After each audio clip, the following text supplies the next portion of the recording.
Good afternoon and welcome to the meeting of your Council's Planning Department on the 17th of June 2021. Those watching on YouTube, I'm Tony Fisher, I'm the new chair of planning, so if I do anything wrong, please forgive me in the first meeting. I'm sure people will keep straight. There are a few items of housekeeping. If anyone has a mobile phone, would they please turn it off or turn it on silent so not to disturb the meeting. There are no fire alarms planned. Should the fire alarm go off, it will be a genuine incident. You can either go out of that door and downstairs, or out of that door downstairs, and the meeting place for assembly checking is outside Marks and Spencer's.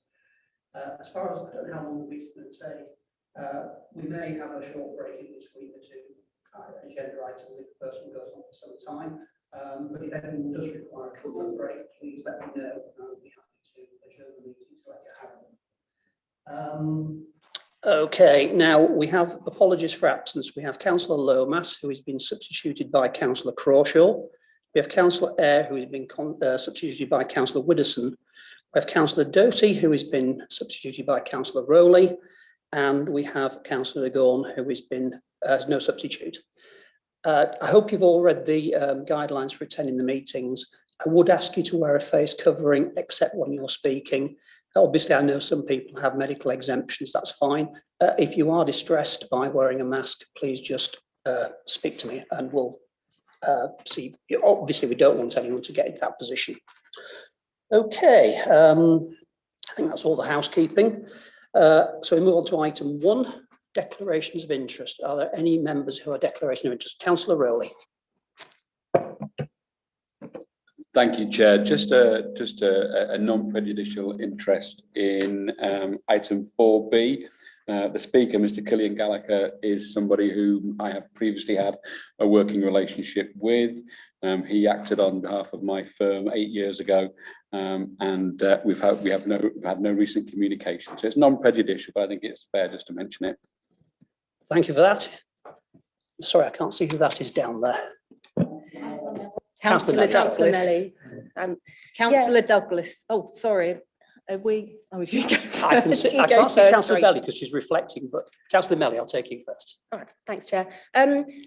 Not interest, but I just thought I'd mention it for the sake of transparency. I recently joined Heworth Tennis Club, and in relation to item 4B, if we were to approve it, they could potentially be in receipt of Section 106 money as a result. But I'm just an ordinary member, just a beginner, so I don't think it prejudices me in any way. Not at all. Thank you very much. And Councillor Douglas. Thank you, Chair. Sorry about that. I just want to declare a non-prejudicial interest that I'm ward councillor for item 4B in Heworth. Thank you. Thank you very much. Are there any other declarations of interest? None. Thank you very much indeed. Then we'll move on to the minutes of the last meeting. Does anyone have any issues with the published minutes that they'd like to bring up? I see no hands. So are you all happy for me to sign them as a correct record? You just put your hands up, Anne. Thank you. If we come to an actual vote on an actual application, I will ask for a name vote because it's very difficult for the Democratic Services Office to see everybody in such a large room. So we will be taking name votes on each application if that is okay with you. It just makes it fairer to make sure we don't get a miscount. Okay, moving on to item 3, public participation. There are no public participants on the general remit of the council, so public participants will be taken during the application, if that's okay with everybody. Okay, moving on to the plans list. The first one is Plumbase, Waterloo House, Fawcett Street, erection of a 3 and 3.5 storey student accommodation block providing 86 student rooms following demolition of the existing buildings. Thank you, Chair. Members will recall that this application was deferred on the 21st of April this year. I'll just quickly scroll through the plans again for members.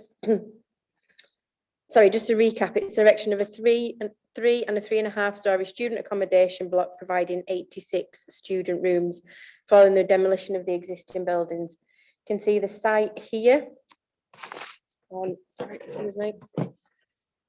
should just be able to see it here in the red line. And again, aerial photograph here. The existing Plumbase buildings, there was a previous virtual site visit for this application for the last meeting. And again, the existing building to be demolished.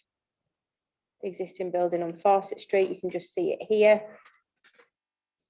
And again, the existing building that's been partly boarded up there. And the L-shaped building with the car parking area there. And again, within the street scene from Fishergate. And the view from the walls, Barbican Court. Again, from Barbican Court, just along here. Where you can see all them trees, foliage. So this is the proposed site plan. You see this is the site frontage here, demolition of the existing building and this long building here within the site. With the landscaping here, area of amenity space, this area to the front, and the 2 disabled spaces here. So these are proposed elevations of 3 to 3.5 story. And the floor plans, which I imagine are quite difficult to see from that far away. So I'll scroll back to that plan. There is additional information for members. There is a change to the recommendation to approve subject to a section 106 agreement. It requests a contribution towards open space of £9,060. This has been agreed and it will be secured through the legal agreement. There's also an additional comment with regard to loss of retail space and an amendment to the condition, a minor change to condition 22. And it's also worth noting that the conditions regarding highways and drainage that were previously outlined as part of the additional information, they were accidentally missed, but they will need adding again. So there's slight tweaks to the highways and the drainage conditions. That's it. Thank you, Chair. Thank you very much. Are there any members got questions for officers, please? Councillor Crawshaw. Thanks, Chair, and apologies if these questions were asked at the previous version of this committee, which I wasn't on. Just in the update on page 14, paragraph 1.4, there's a national average room size of 20.6 square metres, but I couldn't see anything about what the sort of national average for communal space is in these sorts of buildings, because from what I can see of the plan, there's very little communal space.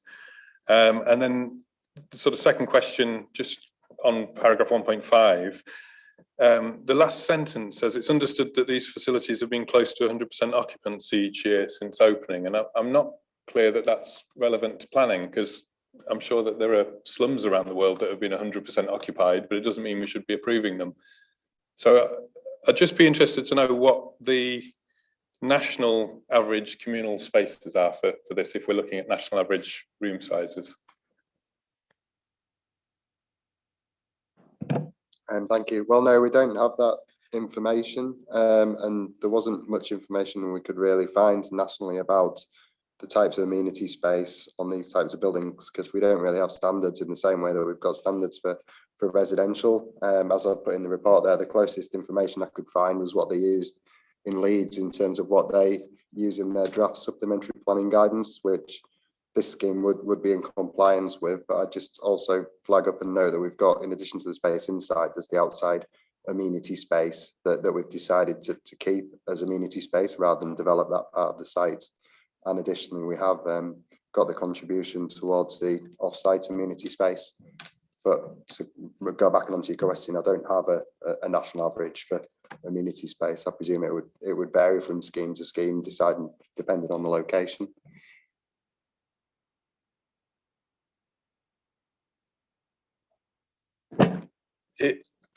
Thank you. Yeah, just supplementary. So the outside amenity space, is that covered at all? It's all open at the moment. It's not covered, but it could be subject to a condition if you felt there were certain sort of outside type landscape features that you wanted within it to make it semi-covered, for example. Councillor Douglas. Thank you, Chair. Can you tell us the change in indoor amenity space size from the original application to the revised application, please? I don't know if you'll be able to pick it out on the floors plans. It's very similar. There was just a reconfiguration internally that took out some of the sort of lobby type areas and circulation areas and made them into a larger sort of usable room space, but it's very nominal. There's not significantly more than there was before. It's just a matter of a few square meters, really. Councillor Rowley, I think, is next. Yep. Thank you, Chair. I have two questions, which one will be easily answered, and hopefully the second one just as easy. My first question is the number of rooms that were requested or suggested on the initial application, I believe was 85, 86, and on this application, it's definitely 86. So can I just confirm that there's been no reduction in the number of rooms that will be provided? In terms of the student rooms, it's the same as previously, 60, 66. Okay, and then my second substantive question, thank you, Chair, if you just indulge me. We were sent some supplementary papers today referring to the loss of retail space, and it was referred to NPPF paragraph 118 with regards to the loss of retail space, and it states that NPPF paragraph 118 states, given substantial weight to the value of using a suitable brownfield lane within settlements, and it states for homes and other identified needs. So my first question would be, is there any weighting in the fact that that particular paragraph mentions homes before any other identifiable need? And my second question in relation to that is, what has been done to identify the need for 86 new student accommodation rooms? I think in terms of the first question, the relevant section of the NPPF, and when it refers to housing and housing need overall, it covers all different types of housing typology. So student accommodation is part and parcel of that. So we have got an identified need in there, and I think it's picked up in the report, and that's based on the evidence base that the current numbers that we have show of the students in York. There's only about 50% in managed purpose-built accommodation, and they are the most recent up-to-date figures. So that suggests to us, and the market suggests to us, there's still a need for student accommodation. Does that answer your question, Councillor Rowley? For now, Chair. Thank you. For now. I'm sorry, I can't see who that is down. Councillor Lucas, sorry, I do apologise. I'm really doing a slight follow-up to Councillor Rowley's question. I do appreciate that student housing comes in a job lot of housing. And I read recently a very interesting letter from, or a comment from Councillor Waters, which reminded me that when we set up all of this strategy, one of the reasons for focusing significantly on purpose-built student accommodation was that it would release other accommodation more suitable for private family homes. I think my question is, has it? Because I'm not quite sure that I have detected any significant release of homes for families being released by the huge amount of student accommodation we are building in York.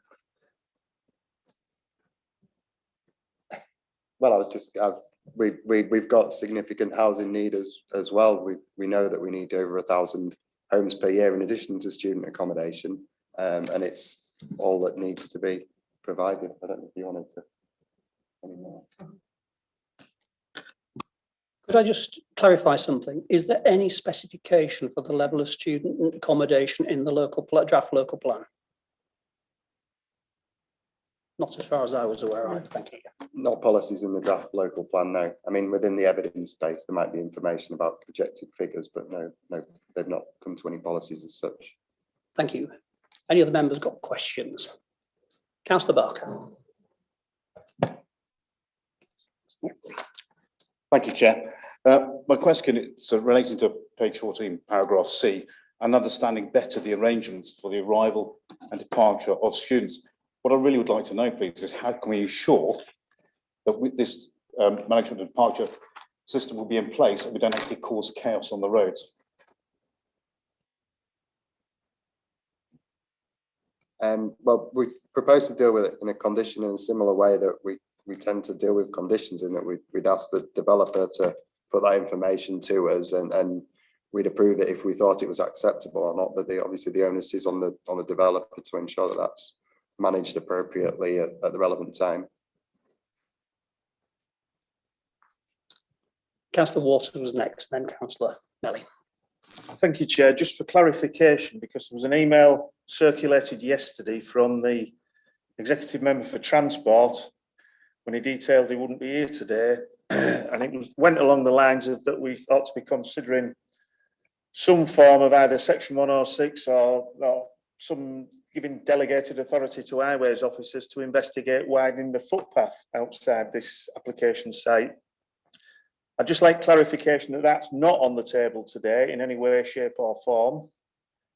I think Councillor Barker just referred to traffic chaos. Well, I'm sure anybody that knows Fawcett Street knows that if the footpaths were widened, we wouldn't have 2 lanes of traffic and we would have traffic chaos. So can we just clarify what happened with that email from the Executive Member for Transport? Well, I can only say it's part of the scheme to widen the footpath locally in front of this site, and that the land that's required for that is taken from the development site, so it's not eating into the highway. I don't know if you recall from the pictures, but the building is very close to the road at the moment, and the new scheme has the building further back. So where there's that pinch point at the moment, that the new building would allow us to increase the width of the highway there. There's no change to the road and the cycle path. It's taken from within the development site. So there was no real meaning to the email that came out yesterday. If the widening is included in these existing plans, I assumed that the Executive Member for Transport was looking to widen even further. I don't think we can comment on what, obviously we've all received that email and we've all read it and taken it into account, but that's the information that we have in terms of what this application proposes. Right, so there's nothing else on the table other than what was proposed initially. Yeah, it's what you can see on the plans Right, there. no, that's fair enough. Councillor Melly, I think you were the next. Thank you, Chair. Yeah, well, partly it was a supplementary to that discussion about that condition, but actually I've got a few questions about the conditions. Should I just ask them all at once? Just fire away. Yeah. Yeah, all right. So yeah, that condition that's just been mentioned about arrangements for a management plan for arrivals and departures to ensure that private car travel does not have an adverse impact on the highway network. That's quite specifically worded to say that there should not be an adverse impact. It's not about reducing the impact or mitigating against it. It says there should not be an adverse impact. But the start of that condition says that needs to be arranged with prior to first occupation. So I'm just wondering, can we guarantee that it will be possible for there to be a management plan to prevent an adverse effect on the highway network? Because if we get to the point that it's already built and ready to be occupied, and then it turns out that it's not possible, it seems a bit late. I'm just wondering whether it should be, why it was decided that it should be prior to occupation rather than prior to development. Well, we don't anticipate we'd need to make any changes to any physical changes to the highway network itself to allow for drop off of students at beginning and end of term. So there's on the site plan, there's the 2 disabled car parking spaces in the shared access road that can be used, and there's probably space for another 3 in front of the building. And obviously, if needed, we wouldn't want cars to be parked there permanently, but within that shared access with Barbican Court, there's more space for cars there. So in our experience and in highways experience, that's for for a development of 66, where the developers are saying that they can phase the arrival of students who we don't anticipate all arriving in cars, we feel that there's enough space to safely allow for that. There's more space there than other city centre student accommodation schemes where we haven't experienced issues. So, Well, it's 86 rooms, so that's 86 students arriving over the course of 1 or 2 days and then leaving over the course of 1 or 2 days. And most students do move in a car because they have lots of stuff. You don't move house with a backpack or a suitcase, it usually is by car. So we're being asked to decide this before that management plan's been agreed, when we won't know what the impacts on the highway will be. That's my understanding. Can I just say it's not unusual for city centre halls of residence and student accommodation to have this system. For example, a relative of mine was in Joseph Stone's house in Leeds, and you had to book a half-hour slot to get in when you first moved in, a half-hour slot. So they can be done. It's a question of getting one that's satisfactory, I agree. Moving on, Councillor Pavlovich, I think. Is next. Sorry, I had a few question, conditions to ask about. Do you want to come back to me for the other conditions, or? Oh, is it supplementary? All right. I forgot to switch the mic on. It's been that long. Can I just ask Jonathan, you've mentioned twice now 66 student rooms. We are actually talking about 86, aren't we? yes, you're right. Sorry, it's me who's getting it wrong, not everyone else. Sorry. Thank you. Councillor Crawshaw, I think you're next. Thank you, Chair. I think Councillor Melly had some more questions as well, Yep. so as long as she's back on the list, that's all right. Page 27, paragraph 5.24 says the MPPF states that development should create places that are safe and inclusive, promote health and well-being, and don't undermine quality of life. I just wanted to ask what sort of an assessment is made to ensure that a development is meeting that condition of the MPPF?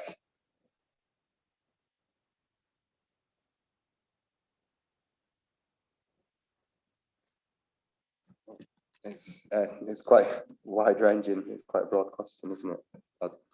I mean, is there a specific issue that you feel is unacceptable in that respect that we can address? Or I mean, I'm very, very concerned about the lack of communal space, and there's all sorts of emotional health and well-being impacts of being stuck in a small room in a sort of soulless place where you don't get to meet other people. So I'm quite concerned about the well-being of future residents of this block as proposed, with the lack of communal space.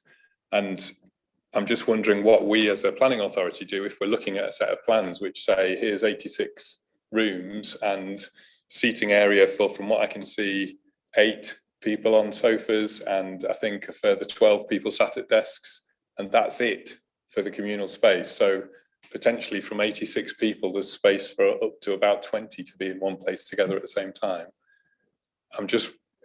The MPPF appears to be quite clear that a development should promote good health and well-being. I'm just wondering what we do to assess whether the development is meeting that, because from what I'm looking at, I can't see how it will do. yeah, well, we don't for student accommodation. We don't have that much. As I put in at the beginning, we've borrowed some planning guidance that Leeds used, and we've referred to that. But that's not to say that's correct and a national standard. But that's what we've used in consideration of this and the amenity space. So it's not to say it's right or wrong. We don't feel it's unacceptable, but members might think differently. So Okay, thank you. Supplementary? Councillor Melly now, then Councillor Dobiny. It was a supplementary question because that same paragraph refers to crime and disorder and the fear of crime. North Yorkshire Police did request a condition about designing out crime, which I couldn't see in the list of conditions unless I missed it, because there's a lot of conditions. Is that in there? And if not, why not? I don't think so. We can add it in if you want. It usually picks up things like locks on doors and security lighting and gating off areas of sort of semi-private space. So we could add a condition on that basis if you thought it was needed. Is that finished with you, Councillor Melly, or have you anything else? Oh, that's the end of my supplementary for Councillor Crawshaw's question. I do have some of my own questions. I'll take your question then go to Councillor Dobney. All right, thank you. I couldn't see much information about the provision of cycle parking or electric vehicle charging.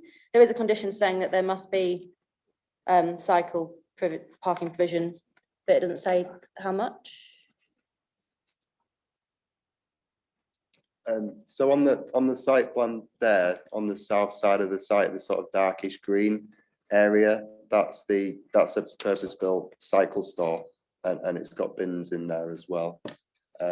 So I can't remember the exact number of cycles, but we were content that there was adequate provision in there. It was over 50%. Can't remember if the precise numbers in the report anywhere.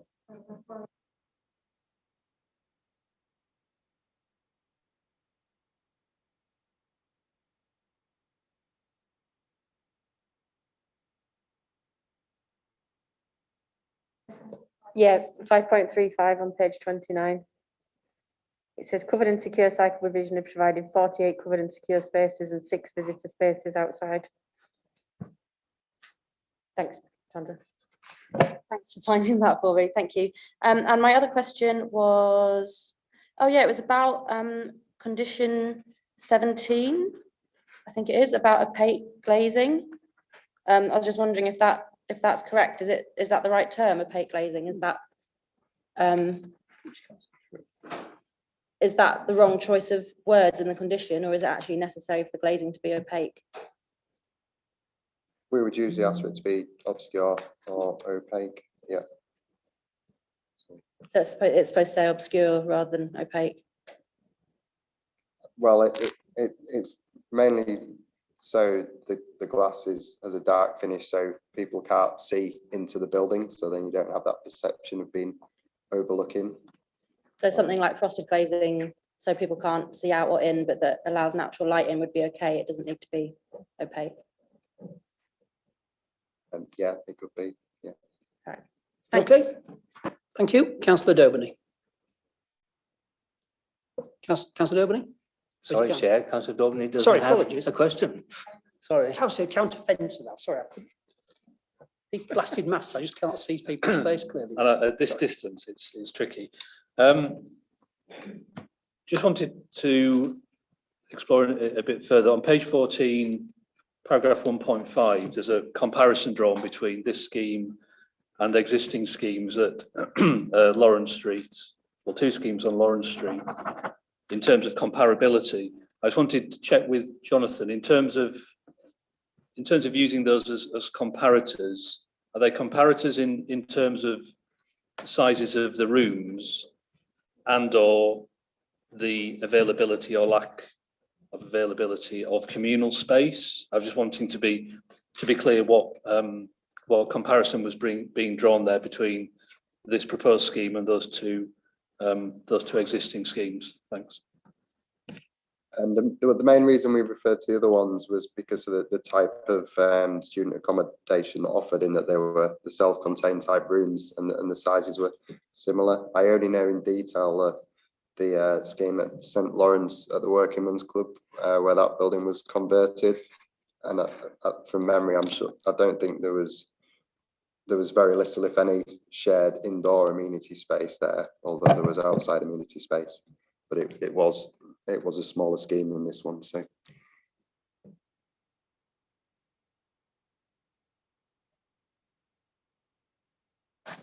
Thank you, Chair.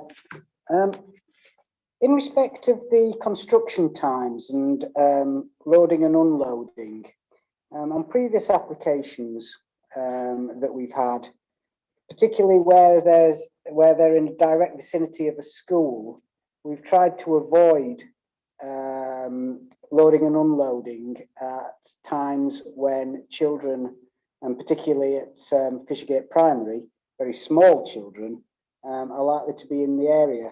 You've kept the condition of 8 AM to 6 PM, Monday to Friday.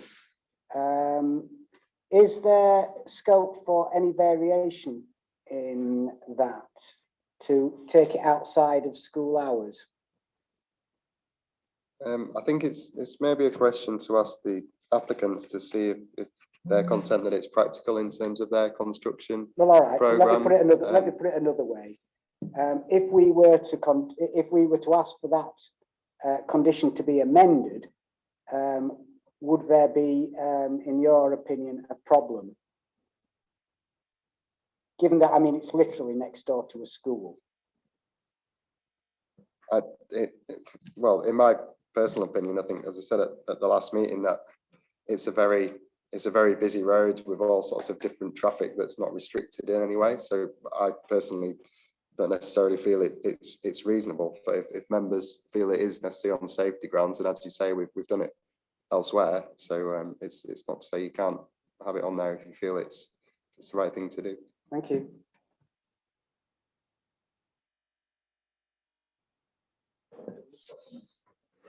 Well, this is supplementary as well, which, again, just to point everybody to page 15, construction management, deliveries can be scheduled to avoid peak times according to the applicants. So there should be nothing to stop us conditioning that. Councillor Rowley. Thank you, Chair. It's a supplementary to Councillor Pavlovich's questioning. I remember sitting when this application first came to the committee, and there was a concern expressed around the traffic that would be removing materials from the demolition. And by definition, it's very, very heavy traffic that will be leaving the site. And really, following up from what Councillor Waters has said, I think there really needs to be something in the conditions that ensures that very heavy traffic doesn't move at times where it could potentially block that road. One of the issues, and I'm sure as officers you're aware of this, that at peak times that particular road becomes backlogged right way back to the bar walls with traffic that is going straight down Fulford Road. And so traffic that's going to swing round and go around past the Barbican, around Fishergate down onto the bridge highway there, is often difficult at the best of times. So I just would want to ensure that any conditions would include restrictions on very heavy traffic removing the debris from the site and the demolition to be restricted.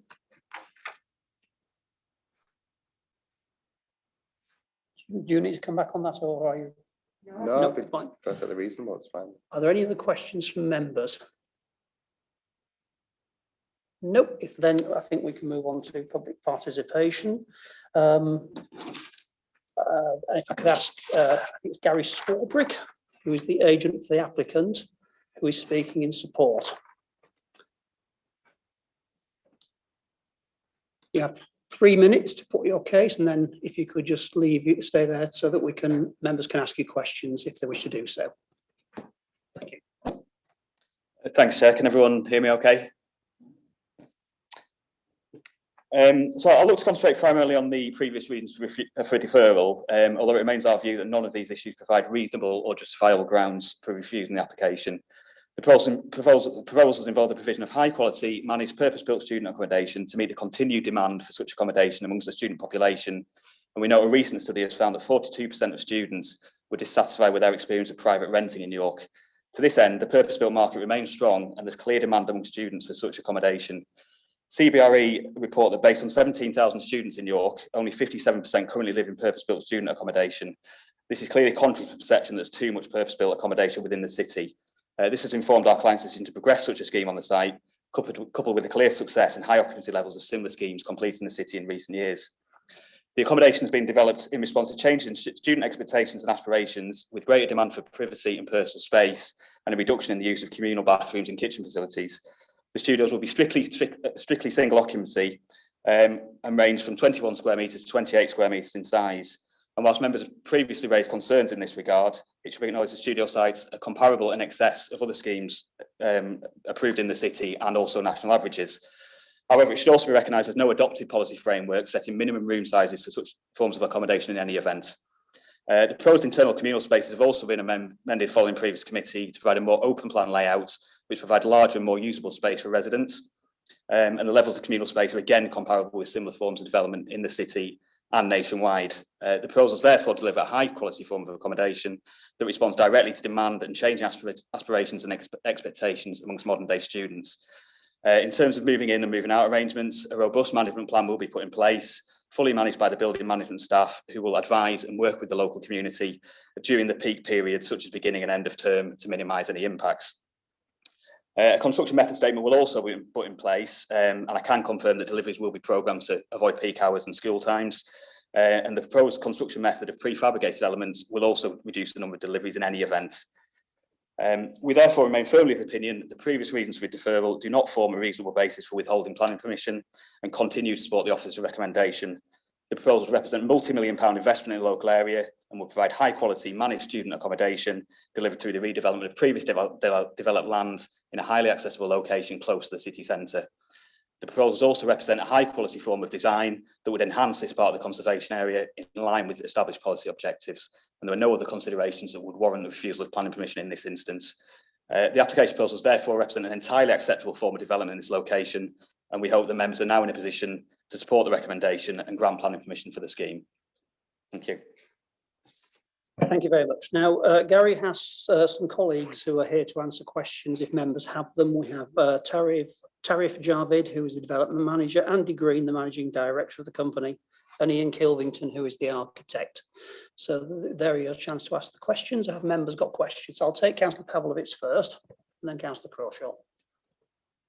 Thank you, Chair. As the planning officer suggested that I speak to you direct, although you've indicated that, and you have just in your public participation element, indicated that you intend to keep the construction traffic out of school hours, out of early and school leaving hours. Would you be content for nothing before 9 AM in the morning to be included as a condition? We've actually got the representative of the contractor here, so I suppose if there's any questions now on the construction side of it and how that'll be managed, I suppose if I hand over to him for the time being, and perhaps if you fire away on those questions, and then I can come back for anything else.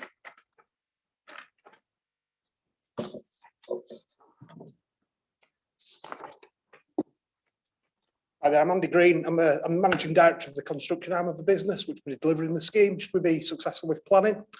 To answer the question, yes, we would be happy for the delivery times to be conditioned outside of school hours. I think one other thing I'd like to answer as well is you mentioned about the demolition traffic and the heavy traffic, which is a valid point to raise. We would be looking to do the demolition if we achieve planning today through the school holiday period, which is a much quieter period, obviously avoids the school run, which is important to us. We would also ensure that any deliveries, particularly of large vehicles, would be out of hours completely. Thank you. Councillor Crawshaw. Thanks, Chair, and good afternoon, good evening.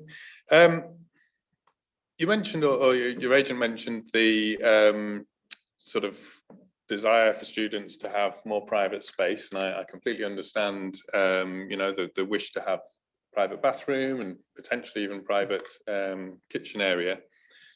But I'm really concerned about the lack of space for students to interact with each other in this building. From what I can see on the plan, the communal space that's provided on the ground floor seems to only have space for a maximum of 20 people out of 86. But it seems to take up the footprint of around about 5 or 6 of these apartment blocks. So is it purely about trying to get as many private bedrooms into the rest of the building, or is there a rationale behind why there's so little communal space? Because at the moment, from what I can see, it's less than 1 in 4 of the people living in this building will be able to hang out with each other. Could I, sorry for changing on, could I pass over to my colleague, obviously based on the construction side and the development, and we've got the architect here as well, if you could pass over. Thanks. Hi, my name is Tarif, as you've mentioned, representing Kawamori Group, the development. Jonathan's touched on the standards of space requirements, and there isn't anything in York. And the nearest reference that we did use was Leeds, which indicated approximately a square metre per bed space. They aren't just bed spaces or rooms for sleeping, they are self-contained. You've quite rightly identified the change in demands of students and aspirations over the years compared to what I lived in, a house that would have ordinarily been condemned by environmental health 30 years ago. You're right, people do want some privacy. The communal space measured as against bed spaces is approximately 1 square metre, and we've used that as a reference. With it being close to the university and to the centre, the additional amenity or ability to socialise elsewhere is close to hand. So we're not talking about something that's outside the city. And yes, the indicative plans of seating is surely what we can show, and it allows that it's adaptable. So whether you want a quiz night or something, and it's out, when you look at the seating, it looks like you've only got 6 seats, yes. But in realistically, casual seating is a lot more. So we feel it's adequate compared to similar schemes that have been approved, even of last year with York, the comparable room sizes as well as amenity space. If I could just ask a supplementary, Chair. Seth, fire away, yep. I hear what you're saying to a degree, but you've got one communal area, and if you live on the 3rd floor, that's a long way away for you to go and hang out with anybody. What I'm really concerned about is there is a proven causal link between young people being isolated and young people self-harming and ultimately committing suicide. And York is a city that had a problem with student suicides and has actually done a lot of really good work to reduce that and to diminish that issue. My worry with this block, as it's currently presented, is that it's going to be very, very easy for people who are a little bit vulnerable to be isolated within this block. And actually those communal areas that almost force you to come into contact with other people can literally be lifesavers in that context. So my worry is that what's happening here is that in the need to maximize income from the maximum number of rooms to let, we're sacrificing communal space that actually, for some potentially vulnerable people, young people, could be the difference between having, you know, a mental health problems and not. And I think when you're thinking about the design of buildings and how people use buildings, surely that must be a really important part of what you're thinking about as an architect. Although I accept your understanding of the problems that young people have, I don't think there's no direct correlation between our scheme and any causes of people being in that position, students being in that position. In terms of distance, it's a small block, it's 86 units compared to mega blocks of 1,600 that York University are developing within the city and other schemes. So, and the distance from one end of the building isn't massive. Yes, if we wanted to pursue stack them as high as you want to and maximize income, we would have pursued aggressively, if I may use that word, the original scheme of 105 10 units. So we worked on the basis with the planning officer, be it on the design and similar arguments, to get to where we have. And I'm sure you'll respect and appreciate that it does have to work for us as a developer. And there is a sweet spot, otherwise it becomes unviable completely for us. So as I say, the original scheme was 100+ units, and we've brought it down. And we feel the space is adequate of a typical scheme like this. In the ideal world, we'd like to create more amenity space, but it just realistically doesn't work. And we think we found just about the right balance if you also take into account the external amenity space that's also available there. Yes, I think there's a mention that whether you might say, look, why don't you create some cupboard space or a barbecue area or something like that? I don't know. But certainly we think that the space that we've done is the best we possibly can to make sure it works. But accepted your points. I said, but there's multiple ways of enjoying company with other people, not just within the accommodation block, elsewhere within the city. I'll take Councillor, I think it's Councillor Douglas. Yes, it's Councillor Douglas. Thanks, Chair. This is a supplementary to that. The concerns around amenity space when the first application came through in April were part of the reason for deferral. And I'm just wondering if you can tell us what the change is in the amount of internal amenity space between that original application and this one with the reconfigured internal amenity space, please. Okay, admittedly, it's not substantive. I might ask Ian to help me with this. We just reconfigured the ground floor corridor because there was a dead end, for instance, and it meant we had to make some changes on the design a little bit to allow ventilation, our proposals for the ventilation and energy strategy, which meant that we could pinch, I think that somewhere in the region of 10 square meters approximately, please don't quote me on that, and incorporate that. So that corridor now is ventilated or fresh air is brought into it in a different manner. So we just reconfigured the ground floor corridor.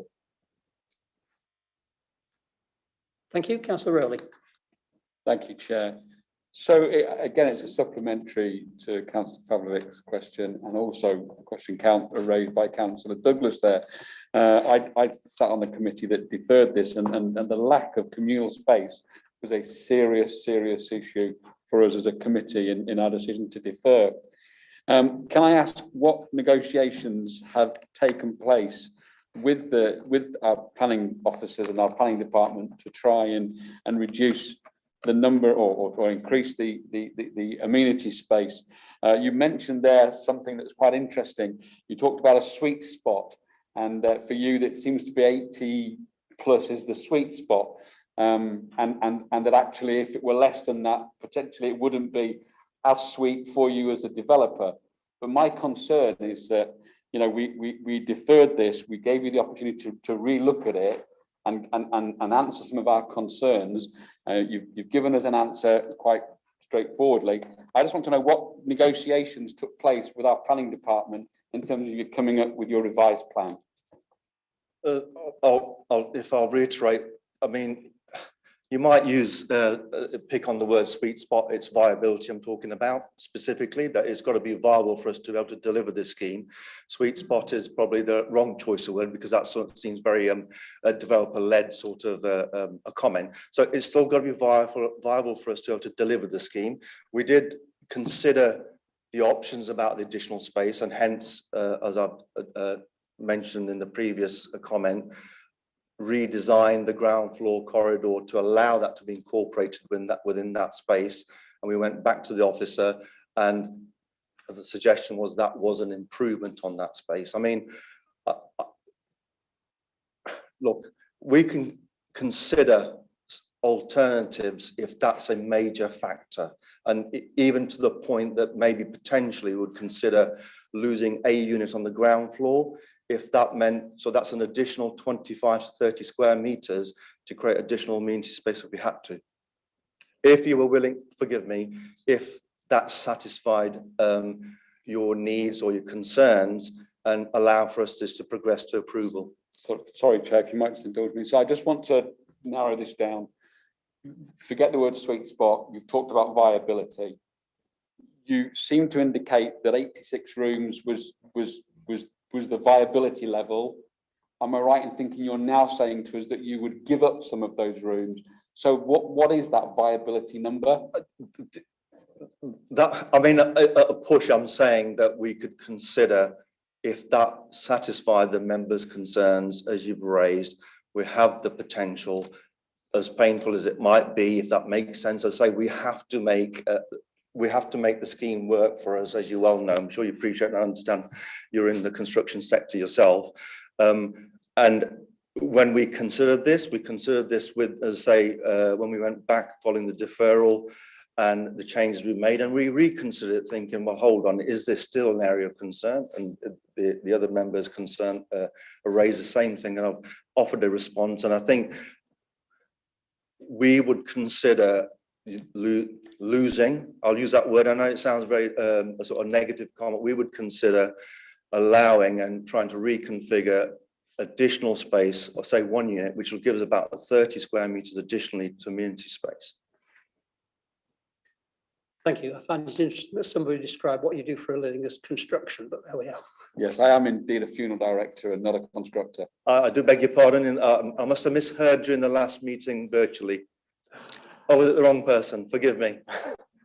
I'm sure no offence was taken. I think Councillor Widdowson had a hand up. I'm not sure. I think there's somebody down there. Yep. I think you were first and then Councillor Fenton.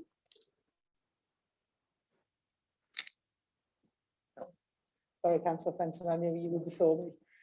The question I've got, and take this off, can't I? The question I've got is, would it be possible with the numbers that you've got to actually put a communal space on each floor?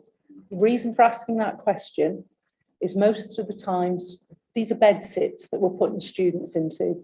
I fully appreciate the impact that this may or may not have. Some of them may wish to be on their own, some of them may wish to and shouldn't be.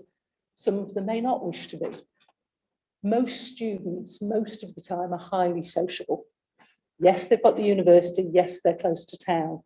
What could be done to actually put communal space on each of the floors? Because most students do actually want to mix rather than putting 5 or 6 or 7 of them in a bed sit to talk to each other. That would cause us a problem in terms of the ability for us to deliver it successful, and that's why these conversations had taken place internally about what we might have to push to do. We are talking 86 bed spaces, studios of a good size compared to others that have been approved. So there's plenty space, whether we disagree or not, of within the actual studios compared to what's been approved previously in York as late as last May 2020, where the bed spaces are around 18 square meters. It would cause us a problem in terms of losing it. And secondly, again, I reiterate that the space is adequate. If we're able to offer an additional communal space, we think that's considerably more compared to comparable schemes. Councillor Fenton. Thank you, Chair. Just returning to the point around the outdoor space, I know the updated report states that more, under this amended proposal, there would be more usable outdoor space. Clearly, we're in an environment where socialising outdoors is something that is being encouraged, and we don't know how long that will continue to be the case. But is there the scope and is there the willingness on your part to look at how that outdoor space could be made more usable, whether that's seating or some form of retractable awning to make that space more usable? Is that something that you would be willing to consider? Definitely. Forgive me, sorry, I interrupted. Yes, we haven't given you a formal landscape plan, but it is down as communal space. So whether it's retractable awning, seating, stone, timber benches or whatever else, we still, I have to caveat this by, we need to respect the neighbours as well. And that is the management of the building and the explicit nature of what occupiers are allowed to do and when that space is used. We still have to be respectful of the neighbours. As you will see from the plan, they are adjoining property. So there's an element of control, but that's not to say that space that we have dedicated as amenity communal space can't be used actively. As you say, the current circumstances would warrant that you want to positively promote that. We haven't accurately described what we might have there, but we would consider awnings as quite, and retractable ones as a quite straightforward solution, yes. Are there any other questions for our public speakers? Oh, sorry, yes, I have Councillor Melly again. Thanks. Yeah, I just wanted to ask some questions about how it would be designed to kind of encourage sustainable travel. Are you the right person to answer questions about that? Yeah. I'll hand over to Gary.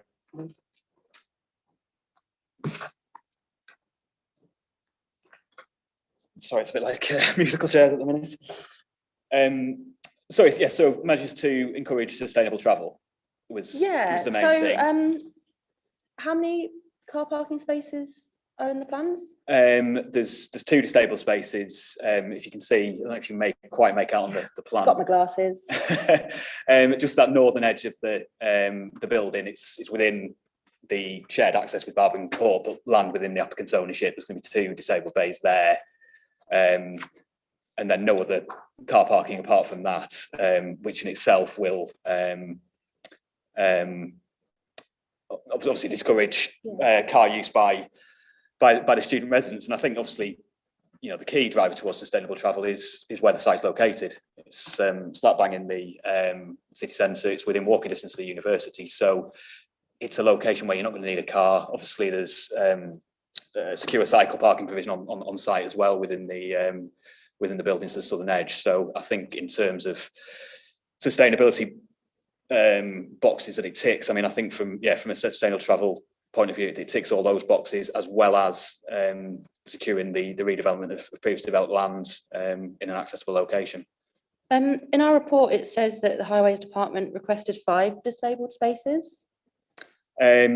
Yes, it was subject of quite a lot of negotiation during the course of the application, and it was eventually settled on a position that 2 was sufficient. I think from our highways consultant's point of view, 5 was excessive reading the standards, and it was felt that the 2 was adequate to meet the needs of a scheme of this size. Okay, so the idea is that none of the residents will own a private car at all, or that residents will be able to have their own car if they have a blue badge or something and can demonstrate that they require one? Yeah, and they would obviously get priority of the disabled bays. Obviously, any disabled students within the block, you know, if they needed to bring a car to site, there is the provision of the disabled bays there for them to use. So those spaces won't only be used by residents when they're moving in and moving out. Then there could be people who live there and own a vehicle, but it would be very, very limited. Well, it's essentially just, they are marked as disabled bays, which is just for disabled parking. Anyone else wouldn't So if have a it's car. possible that people might be parking there who live there rather than just visiting to drop off or whatever, I'm just wondering if there's going to be provision for electric vehicle charging. It's not the intention at the moment, given there's obviously no parking provision on site required, and there's no you know, obviously the fact it's a car-free scheme within the city centre will discourage any student bringing vehicles to site, because simply they can't park them there, whether that be an electric vehicle or, you know, any other type of vehicle. Okay, and there's 48 cycle parking spaces for residents and 6 for visitors. Yes, I think that's right. It's certainly in that ballpark. I think it may be. I think it was, somebody pointed out to me that it was 3.5 something. So how have you assessed that that's an adequate number of cycle storage spaces? Only 48 for residents when there's potentially up to 86 residents?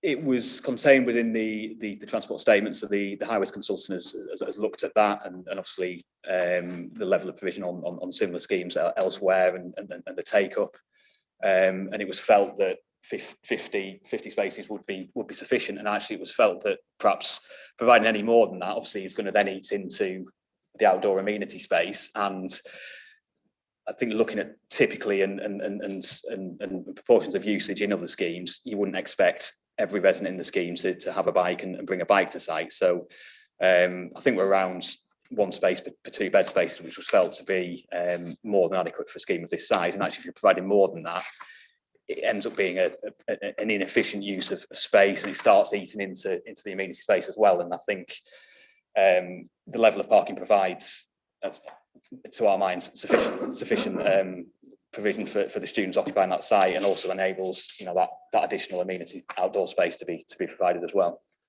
Thanks. And I couldn't see anything about what style of cycle parking it will be, whether it will all be just kind of Sheffield style, if there might be a variety, but like different styles of bicycle, adapted bikes, or, you know, kinds that maybe used for mobility aids and that sort of thing. Yeah, there's a variety in there. I've actually got the details in front of me, so I can. Yeah, it's a variety. There's a mix of Sheffield stands, and then there's 2-tier racks as well within the secure store. All right, thank you very much. Okay. Councillor Rowley. Thank you, Chair. And Gary, this is a question for yourself. As a local authority, we have an identified need, and it's unquestionable, for 1,000 new homes every year to be built and provided in the city as a minimum. We're looking at an application for student accommodation. I did refer to the officers in the MPPF paragraph 118, where it refers to homes and then it refers to housing. Their definition was that could be student accommodation. We've had figures from yourselves and quotes from yourselves, some of the officers, that there's a need for student accommodation of this type within the city. There are a number of groups that have been consulted, that I've consulted, which would indicate that isn't the case. And I appreciate it's all circumstantial. One question that I have got for you is that what conversations have you had with the 2 universities in the city, and would each of those universities back this development? In a word, I mean, there's not been any specific consultation with the 2 universities, but I think, as I referred to in my earlier presentation, I think based on the market analysis, I think I referred to a study by CBRE that only 57% of students at the moment live in purpose-built blocks. I think there's demand for this type of accommodation with modern day students. I mean, they don't necessarily, I think our understanding is they don't necessarily want to live, in the terraced HMO type houses that were perhaps commonplace 20 years ago, and the sort of type of thing that I lived in when I was at university. And I think what we're delivering here, and I think has been seen by the high occupancy and uptake of similar schemes that have been delivered in the city in recent years, there's clearly appetite to live in this type of scheme from students. And clearly,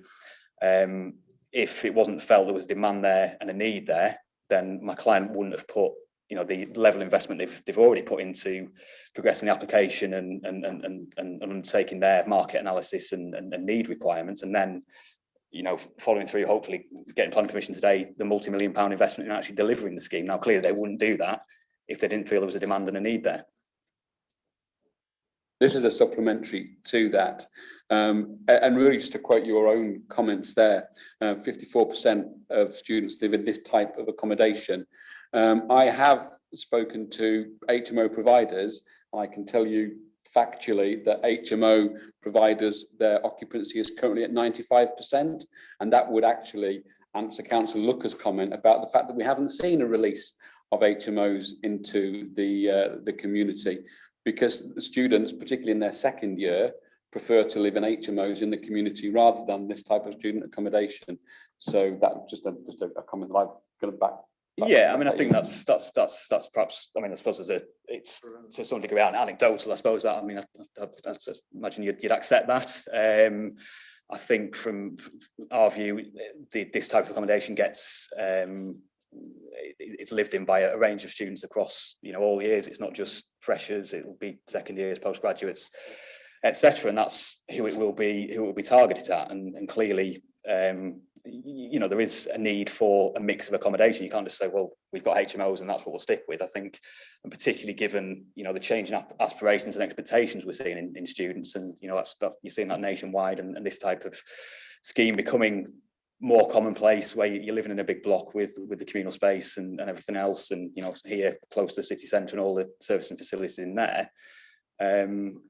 We feel there is a clear need for it and an appetite from students to live in this type of accommodation.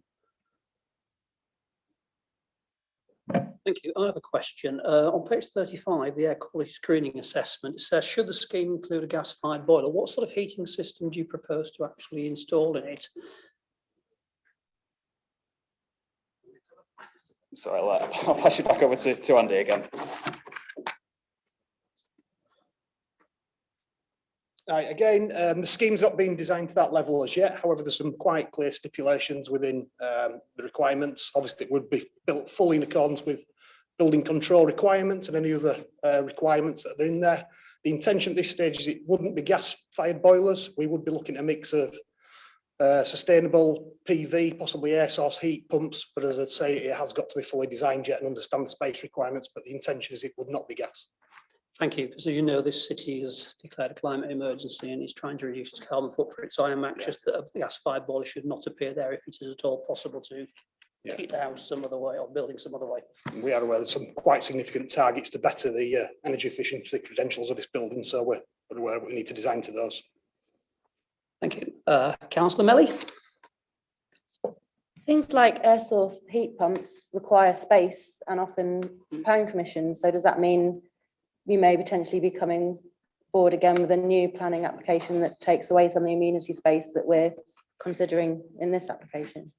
No, the design's been done such that there's a valley in the roof where it could potentially be housed and it wouldn't be seen, so it shouldn't affect the planning. We've also got some roof space areas in the gable end of the building, which should accommodate that. So the mix of the PV and the air source heat pump should be sufficient. Thank you, Councillor Widdowson. It's just a very small question. Regarding heating, I understand what you're saying. What about the cooling? We're currently sat in a room and I'm freezing. I don't know what Councillor Douglas is like. What are you doing about that so that it's hopefully done through landscaping or something else? Yeah, so again, it wouldn't be fully designed, but obviously the thermal efficiency models will be run, so there's some high levels of insulation in the building. We'd particularly be looking at sort of MVHR, mechanical heat recovery systems and so on. Wouldn't be looking at air conditioning in the property itself. Okay, do members have any further questions? Nope, in that case, I'll thank you very much indeed for your contributions and answering so many questions. Now, I'm aware we've just about got an hour and a quarter. Would members wish for a short comfort break? I think I'm getting a few hands up saying yes. So we'll take a short break. Shall we reconvene at 17:55? I've no idea where the toilets are personally in here. I'm sure we can find them. But could I just remind you of the guidance in the agenda supplement on the protocols for the meeting to try and maintain social distancing when you use them. So we'll adjourn until 17:55. Thank you very much.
Okay, ladies and gentlemen, if you'd like to restart the meeting. Well, having now gone through all the formalities, I think we can now move into debate. So if members would like to. Councillor Pavlovich. Chair, is it all right if we just ask further questions of the officers before we go into debate? If you wish to do so, yes, of course you can. Sorry, yes. Thank you. Becky, I think it's one for you. Given that the developers have made an offer of reducing the capacity by one room and increasing the amenity space, how do we ensure that that actually gets incorporated within the plan should approval be considered? We can add a condition that says, notwithstanding the details submitted, a scheme shall be submitted to show the loss of one room and provision of amenity space. Something like that. So it would be a condition? Yeah, you could do it by condition. Are there any other questions for officers? Councillor Widdowson. I've been told people couldn't hear me last time. Can you hear me this time? Yes. Fantastic. I wasn't at the last meeting, so this may have been covered, and apologies if it has, Becky and your team. On reading the information before I came to the meeting and listening to the debates or the questioning so far, are we applying the same standards to these bed sits as we do to homes and houses that are being built? Or is it a different set of standards, just so I can get it into my head? No, it's not the same standards. And what I think what Jonathan's trying to say is that we don't have, God, sorry. No, it isn't the same. And what Jonathan has said, that in York we don't actually have a specific standard, but we've looked at the advice from Leeds and what we've already approved. So that's where the rationale for where we've got to. Okay, so are these standards higher that we're applying or lower than we would to a home, to a house, to a flat? And the optional national housing technical standards that we could apply if we wanted, I believe it was a one bedroom flat is 35 square meters, which includes storage space. So I think that's what we talked around at the committee meeting last time. So yes, these student accommodation rooms are lower than the national optional technical standards for a one bed flat. Thank you, Councillor Rowley. Thank you, Chair. My question's for Becky, really. I want to go back to the supplementary papers that were given to us earlier, and on the loss of retail space. I mentioned the first subparagraph there when I questioned Jonathan at the beginning, when it refers to homes and other identified needs. And Jonathan seemed to indicate that homes could include student accommodation. The next subparagraph talks about promote and support the development underutilised land and buildings, especially if this would help to meet identified needs for housing. So is there a difference between homes and housing? Because I'm acutely aware that as a city, we need to provide 1,000+ new homes every year. And I just want you to be really clear of a distinction or not between homes and housing, because you've referred to it in the NPPF paragraph 118. Can you refer me to the bit in the report that you're looking for, just so I'm... Yes, sorry, it's the supplementary papers that were given to us as we arrived, and it talks about loss of retail space on there. Thank you. Yeah, bottom of there. There's the second subparagraph.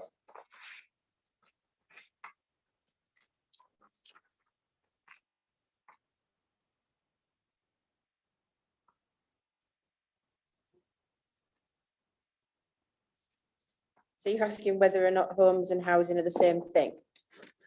I just want to be really clear. So Jonathan, in fairness to him, his interpretation of that particular subparagraph previous was that the word homes could realistically incorporate student accommodation, but then the next subparagraph specifically talks about housing. I just want to be really clear from you as officers that you either see a distinction there or you don't.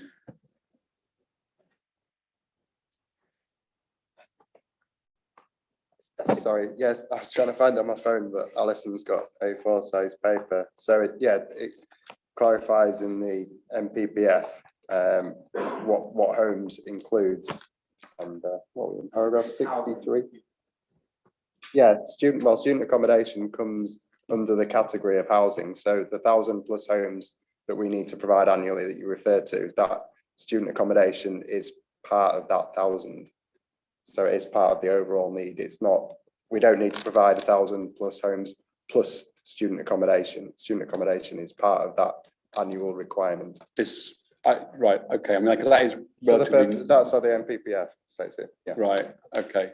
My understanding was that we needed 1,000 new homes for residential, as opposed to, but you're saying it's all lumped in together, and that actually we're providing, so 86 of the 1,000 new homes that we're supposed to be providing, 86 of those, according to your definition, will be fulfilled by this application. Yeah, so when we do our figures and do our maths and include our housing numbers, the student accommodation like this is included, yeah. Thank you. Thank you. Any further questions for officers? Nope. In that case, I will move into debate.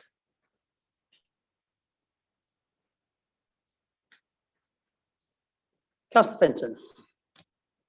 I think Councillor Crawshaw's hand went up before mine. Oh, sorry. Never I mind. couldn't see I know Councillor. I don't envy your task, Chair, trying to see through all of these screens. I was a member of the committee that first considered this scheme and deferred the scheme, and I think we were right to do that. I think some of the concerns that were raised at that initial meeting have been addressed in whole or in part. I think it's still a scheme that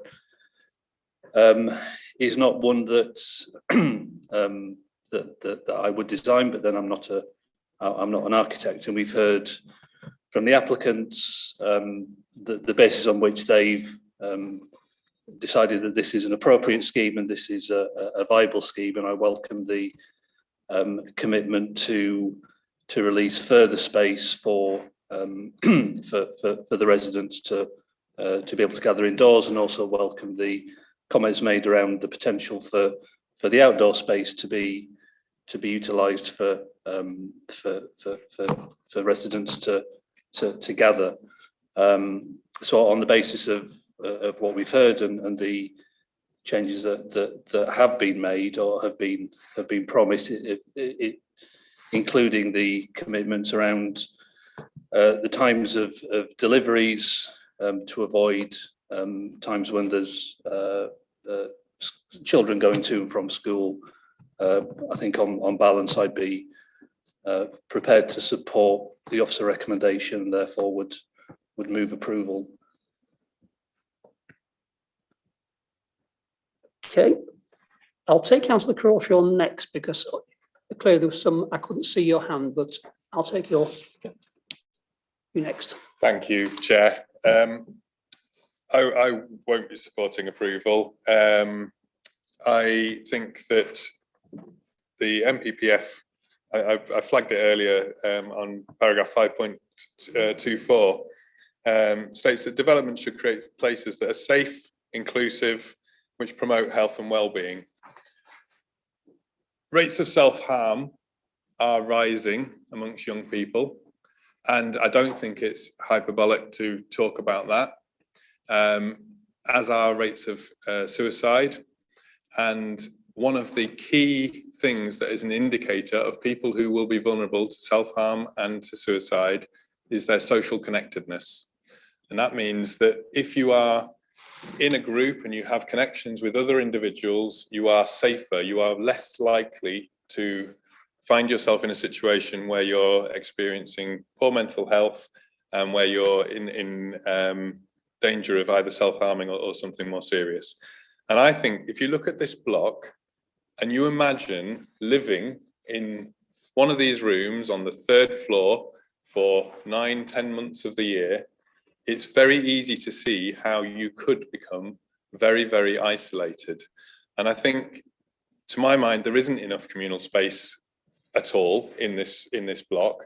But actually the fact that what communal space there is all on the ground floor in one location, I think is also a significant problem, because that communal space will become a resource that is sort of fought over in one sense, and it will become dominated by the people who either live on the ground floor because they'll feel it's their space, or by the more extroverted people in the block who by definition are kind of taking up more of that space. And I think that the way that this building is designed, it won't keep people safe. It certainly won't promote good mental health and well-being. And so I think you do have to think about the way that the building operates, not just for each individual, but as a whole. And if you think about West offices, that's designed with breakout spaces, little kitchenettes, little areas where you can kind of get together and just spend 5 minutes with each other all across the whole of that building. This building, as it's being proposed, has none of that. It has one space on the ground floor just as you come in. And so I think it would be wrong for us to support the development of a building like this, because I genuinely think that it has the potential to create the circumstances for people to get into quite severe difficulties. So as I say, I won't be supporting approval. If it's already been moved to approve, if that's not seconded, I'd certainly be happy to move refusal, and I would move refusal on the basis that it doesn't meet the MPPF standards around creating spaces that are safe, inclusive and promoting health and well-being.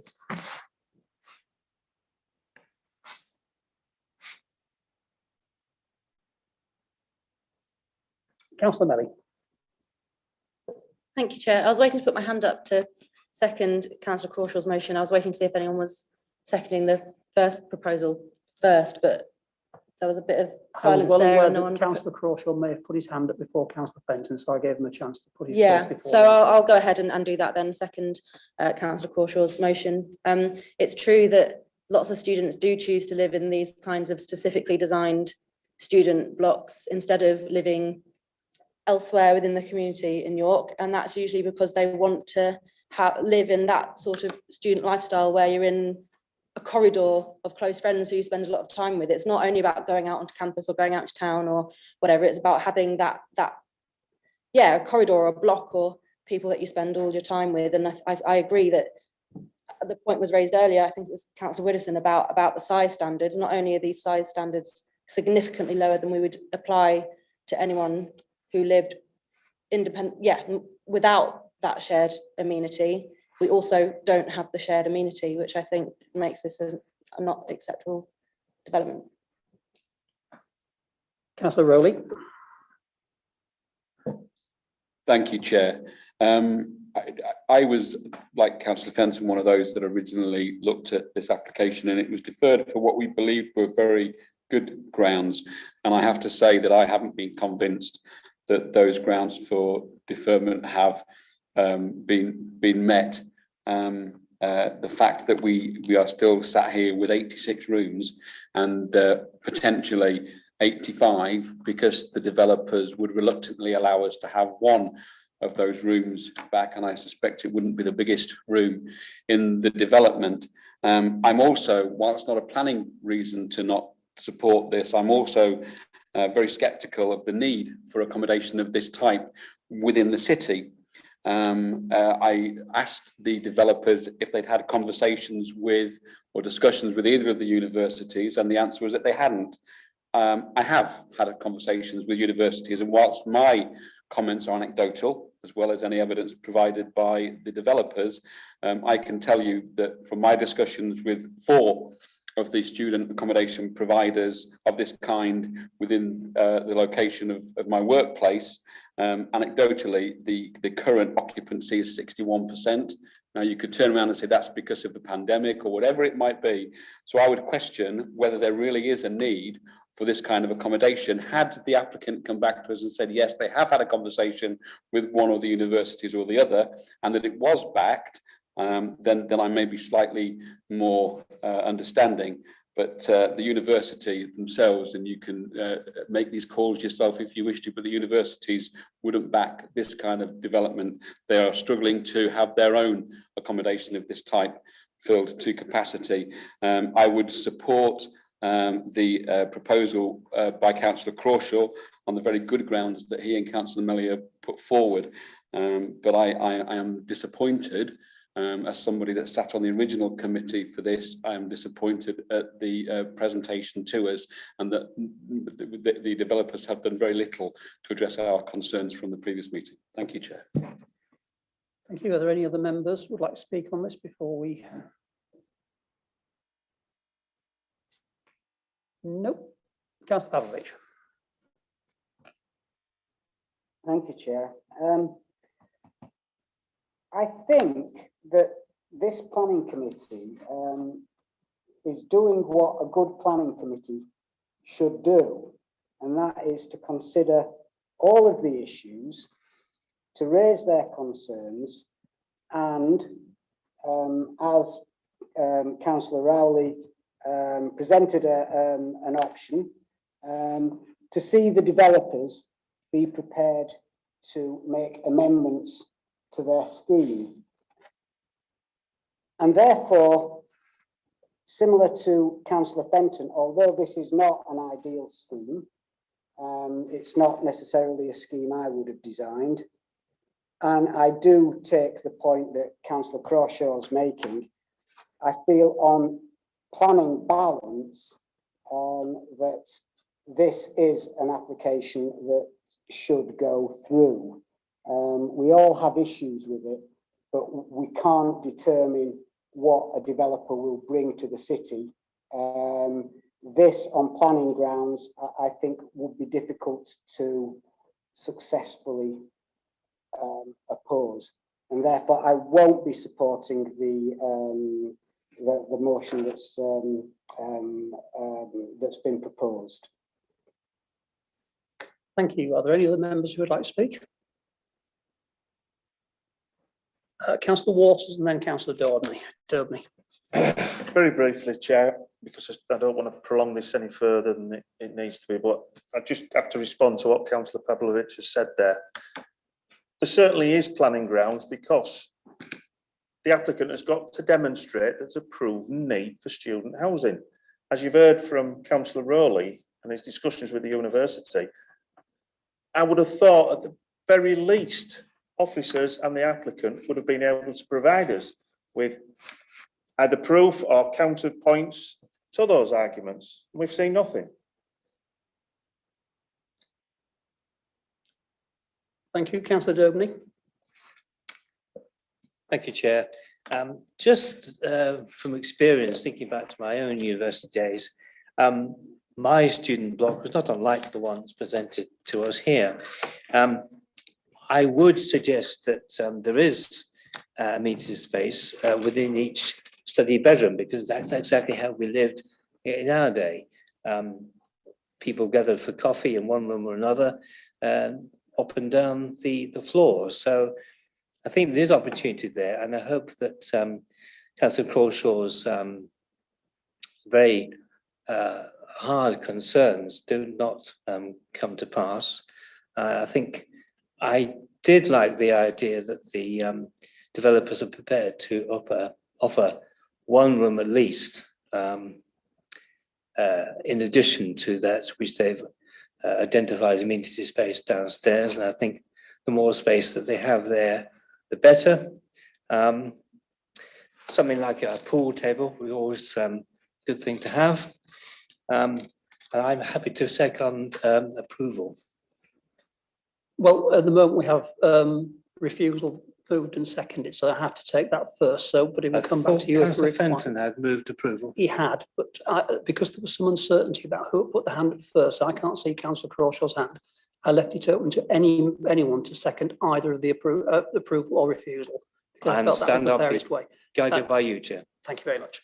I have noticed the applicant has put his hand up to try and clarify a point. Could I just ask legal, if Sandra, if we are allowed to allow them to speak again or not, because they may have a pertinent point. Chair, the rules are at your discretion. Thank you. So you may clearly, I'll allow the applicant to reply to something, because clearly you were very, you put your hand up when Councillor Rowley was speaking. So if you would like to just clarify, cast some light onto it, I'm prepared to take your point. Thank you very much, Chair. Sorry, the demand question is proven by data provided by specialists in the field, and the measurement of that, whether we speak to the universities or not. I don't think it's, if we understood from the data that there's a saturation of student accommodation, why would anyone build one? Because the chances of it not being having occupancy would basically creating a white elephant. The data, the real data from people who know this have indicated that the current saturation, if the word is they use, is 57% based on the number of students in the city. And even if the consented schemes at the minute, which is York University of 600 units, which is due to come online in next year, that saturation or the demand is only met by 67% of current purpose-built student accommodation. And there's demand if there's not enough units. It's as simple as that. And that was my only point. Thank you very much. Councillor, I think Councillor Widdowson, then Councillor Waters, if that's okay. Just picking up on the debate around the table, and the planning guys will have to tell me if I'm allowed to continue. I'm sure you'll stop me if I'm not. One of reading this, listening to the debate, looking at the pictures, what's gone through my mind is, would I, as a student, want to live there? Would I want my daughter, my son, my friend's daughter, my friend's son to live there? I genuinely don't believe there is enough communal space. There are 86 people, 3.5 floors high, and it concerns me that they will not be able to mix. They will not have the social experience that people go to university for. They will be in their bedsits, and it will be difficult. I'm not sure I agree how difficult it will be for them to move, because they are intelligent, sociable individuals, but we're not making it easy for them to have a cracking experience. And that's what's in my head and what I am very concerned about. Thank you. Councillor Waters. Thank you, Chair. Just going back to the demand question again. From memory, the planning permission granted in 2006, 2007 to the extension of the university campus gave figures that the university had to provide so much on-campus accommodation, but that was only on the basis of proven demand. If the demand is taken up off-campus by these rabbit hutch type developments, then obviously the university campus will not be getting built on as much as it should be. And if you're going to build these rabbit hutch type developments with a lack of amenity space, then surely they would be actually better off on the university campus when there is more of a social life, where there is responsible people tending to the needs of the students that's crammed in these places, rather than just building them for the sake of pure profit. Thank you. Any further members? Well, I have a few points I would like to put. I do believe the best place for students to live is on campus for everyone's benefit, but that's not always feasible. I mean, York University is building Anlister College at the moment, which is due to be finished, I think, later this year or early next year. They've just announced another college. They are doing what they can on East Campus to increase the level of on-student accommodation.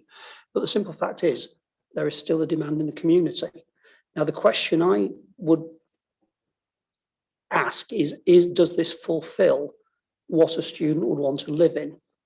And having looked at the criteria for student accommodation, student space and Leeds, I don't feel that this breaches their rules, which, since we don't have an actual set of guidelines, I feel that we have to go by what other authorities have adopted. And I would like to see a little more amenity space. I think if the applicants had offered to put a room on each floor so that each floor could have somewhere to go and chill out, that would have probably swung me. But at the moment, I am mindful to support refusal, but I think the applicants could have perhaps given a little more, and that would have swung me the other way. I think it's a very finely balanced application. Unless somebody says anything very compelling in the next 5 minutes, when it comes to the vote, I will be supporting refusal. Are there any other comments before we go to the vote? In that case, I have a proposal from Councillor Crawshaw, seconded by Councillor Bailey, that's right, for, I've got it written down here, you're right, for refusal.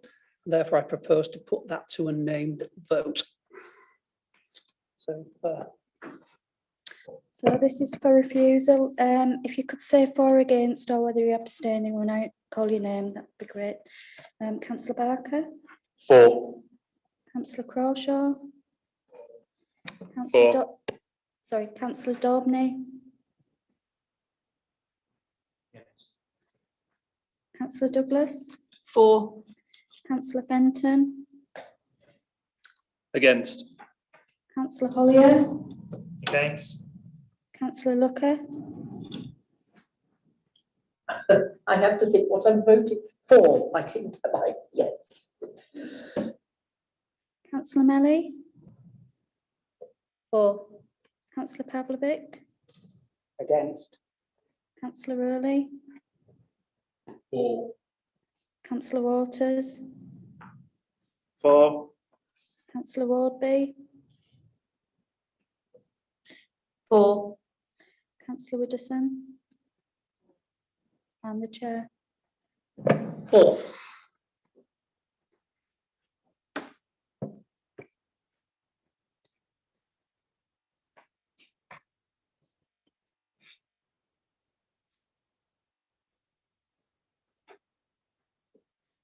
That's 10 for and 4 against. Thank you. So that is refused. Now we need to put reasons for refusal. Now clearly one of them is the lack of community amenity space. Would anyone members like to put other reasons that they think will? Councillor Crawshaw. Thank you. I think it's quite clear. I think as I've mentioned a couple of times, paragraph 5.24, the PPF states that developments should create places that are safe, inclusive, and which promote health and well-being and provide a high standard of amenity for existing and future users, and this development fails to meet those tests. Have we got that? Any other reasons that members would like to put forward? Councillor Widdowson. Increased community and amenity community space on each floor that is accessible to all the residents inside of the block.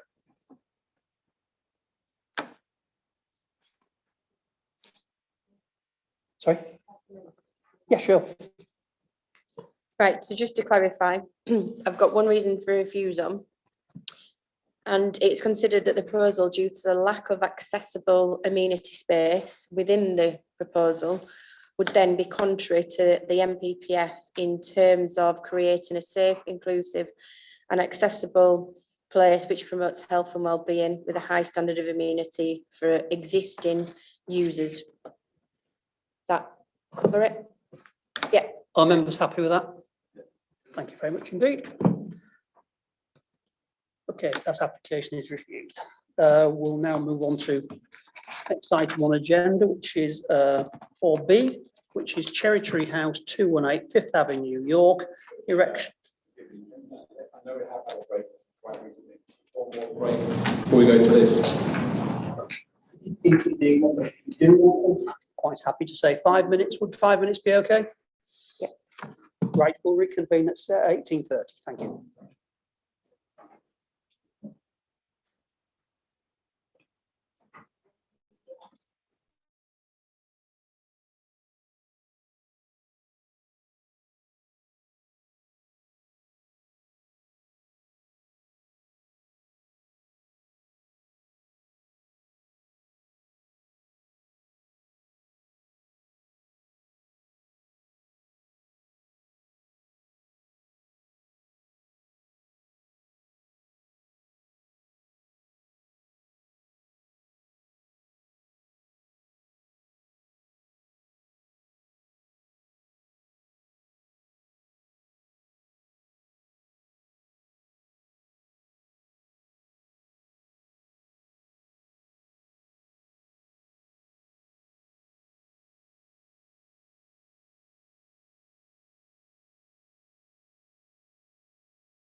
Okay, is everyone back?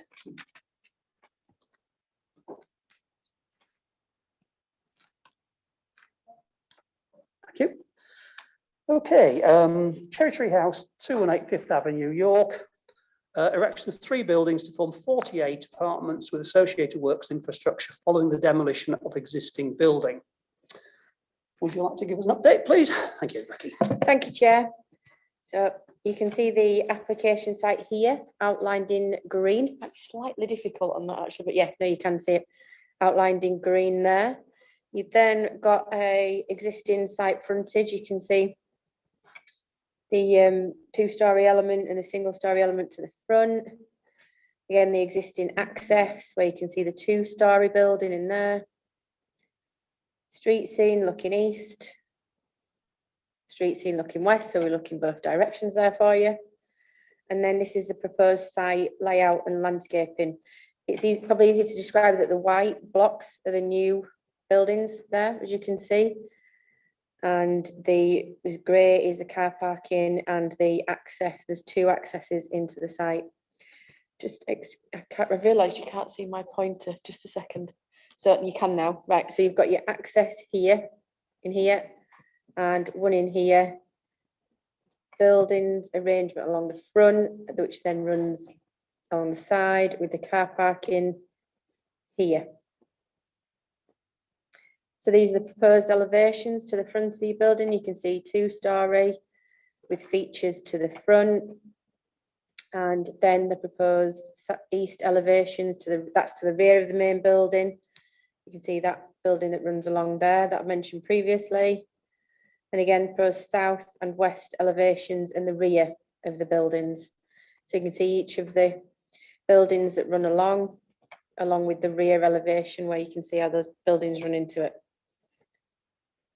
Floor plans, probably really difficult for you to see there, but this is the proposed street elevation. So the visual, you can see that in relation, members saw the virtual visit on Tuesday, the existing properties here and here, the church and a building associated with the church and a residential semi-detached property there. And you can see how the proposal sits in between those.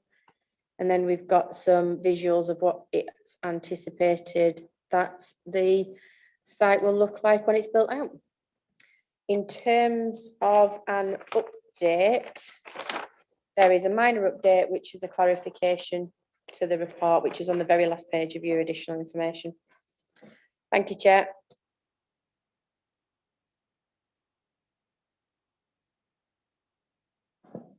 Councillor Douglas. Thanks, Chair.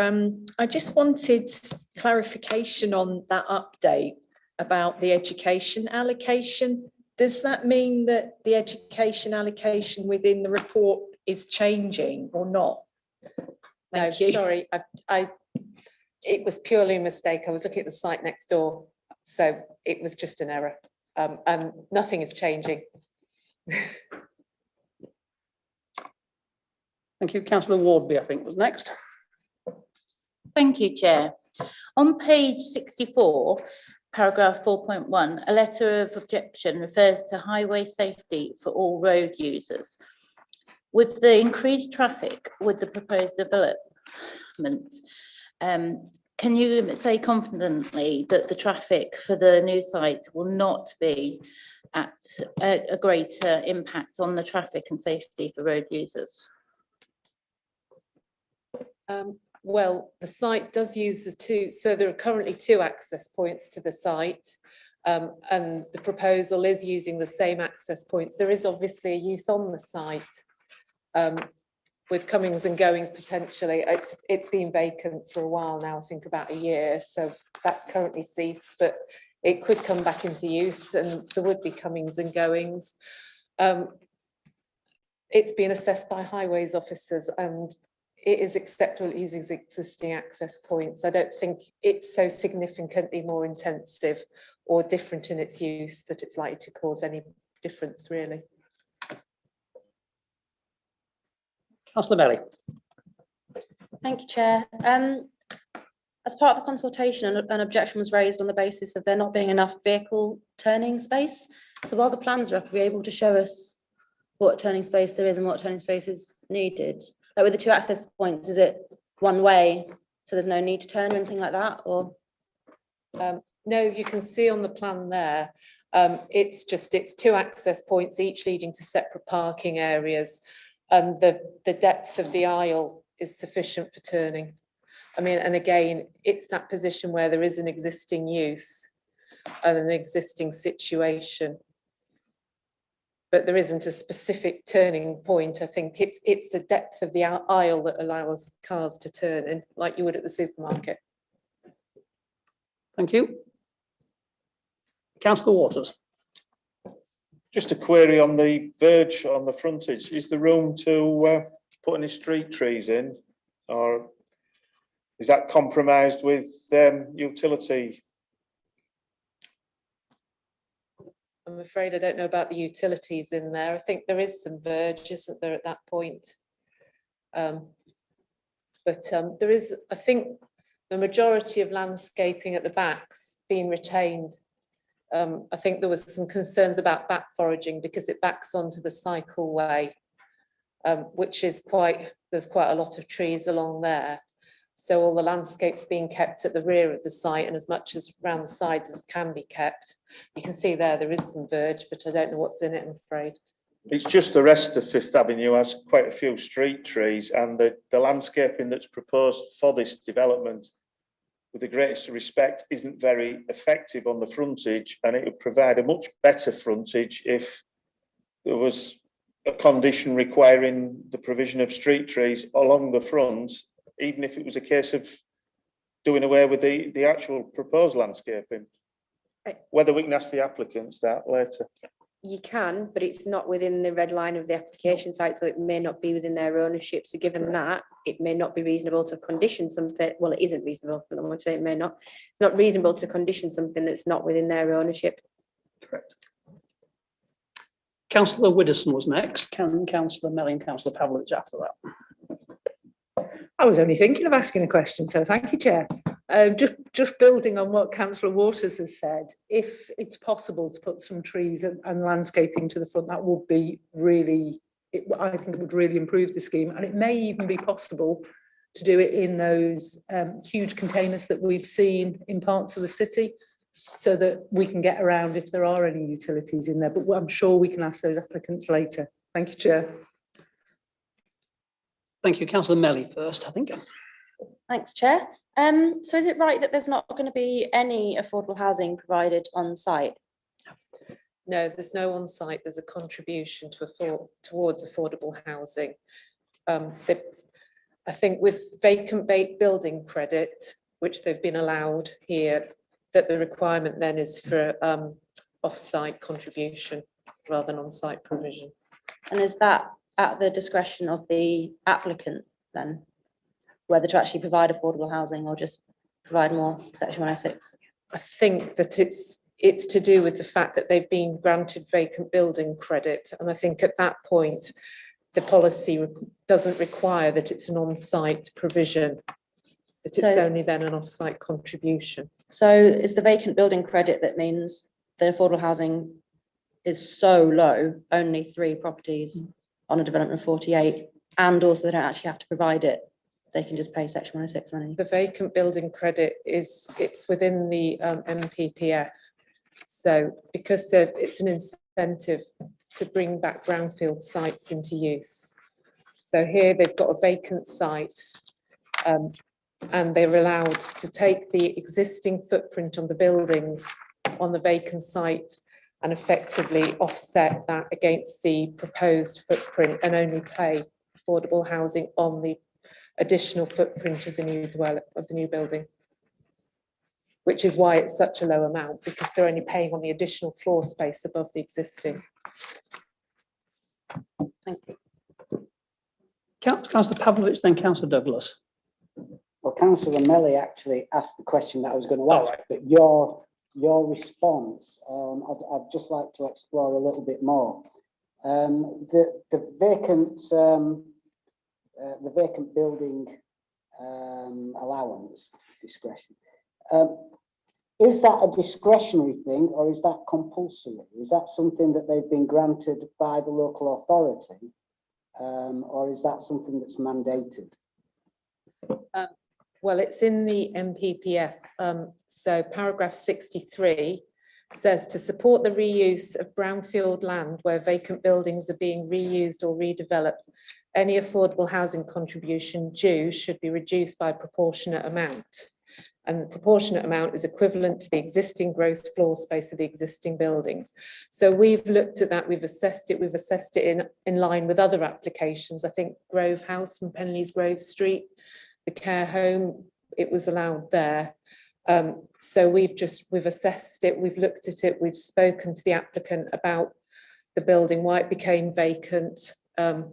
We've noted things like the existing use of the building. So it was purpose built for the NHS as a residential care.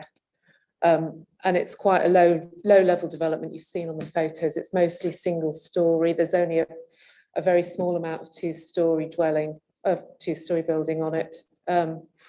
And it was thought that it would be difficult to reuse. The council are aware of it. The council spoken to the NHS previously when it became vacant, and there was no need. The council had no use for it as care facilities. So it does appear that it's redundant in its current form, and that redevelopment would allow it to become more densely developed, more usefully developed, perhaps. Sorry, can I? Yes, come back. Yes, thank you. But given the city's need for affordable housing, was that allowance that you've granted something that could have been opposed to say, actually, we need either a higher contribution towards affordable housing, or we need some on-site provision? I'd just like to explore how these decisions get made, given the need for affordable housing within the city. Well, as I've said, it's in the MPPF. It's followed through in our affordable housing policy in the local plan. So it is policy compliant, and it's been assessed in line with other assessments we've made on other applications. It went red. I would add that we have consulted with our housing colleagues as part of this process, to ensure that they're happy and comfortable with what we've negotiated, and they have agreed where we've got to as well. Thank you very much. Councillor Douglas and then Councillor Rowley. Thank you, Chair. On the vacant building credit, is that something that is at the discretion of the developer to accept or to not claim? Could they make a decision on that themselves? Yes, they made the application to ask for a vacant building credit or to suggest it. Councillor Rowley. Thank you, Chair. On the main plan that you've got there, and maybe Becky could zoom in, at the bottom where the car parking spaces are, there's something there. I'm just curious as to what that is. Is it a storage, or is it I'm just curious as to what that is. I think I can see where the bikes would go, because you're providing 50 right? bicycle spaces. Was it bottom right on there? No, well, bottom right, well, there's two actually. There's one bottom right and there's one that's kind of in between the car parking spaces. So yeah, if you look in the middle there, you can see where the hatched area is. And then to the right of that, yep, that's the one. I'm just curious as to what that is. I'm assuming that the far end is where the bike spaces are, because you're providing 50 bicycle spaces. I'm just curious. I tried to zoom it on my, and it didn't tell me anything. It is bike storage there. They're scattered across the development, so they're close to all the separate flats. So those are bike store. You can see there's one there. There's one just near the front access, and then there's a bin store as well near both access points, I think. Right. So the bin storage is at the far end where one of There's those. a bin store there, yeah, at the top, and one at the other end, at the other access point. Great. Thank you. Councillor Widdowson. I don't know whether this is a question for the planning team or the applicant when the applicant comes in. Did we ask them to put EV chargers on every car parking space, given that this development will have quite a long lifespan and the legislation is changing so that we are all moving to electric cars? there's a condition on about them. I can't remember what it said exactly, but I don't think it was every space. Two. Is it two? And two provisions, Yeah. which could be done in the future. Councillor Warby.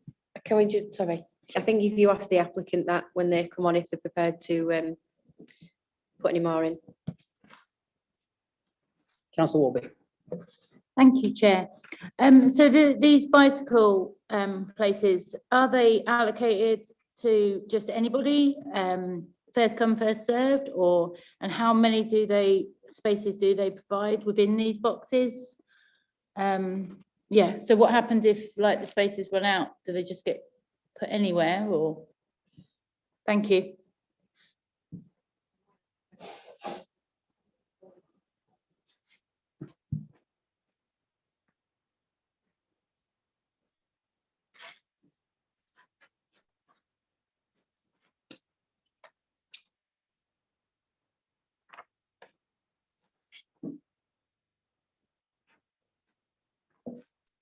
So there are 50 cycle parking spaces scattered across the site. I don't know, you'll have to ask how they allocate them. I would imagine they might well, because they're lockable. So I would imagine they'll probably allocate them to specific flats, but you can ask the applicant. Are there any more questions for officers? Councillor Melly. Thank you, Chair. I had a question about the carbon emission reductions on page 74 of our reports, paragraph 5.42. Yeah, it says that the development will achieve on average at least a 22% reduction in carbon emissions. Is that the one where 28% is supposed to be the minimum, or is that a different target? I think that's a different target. I think this exceeds the policy, in my understanding.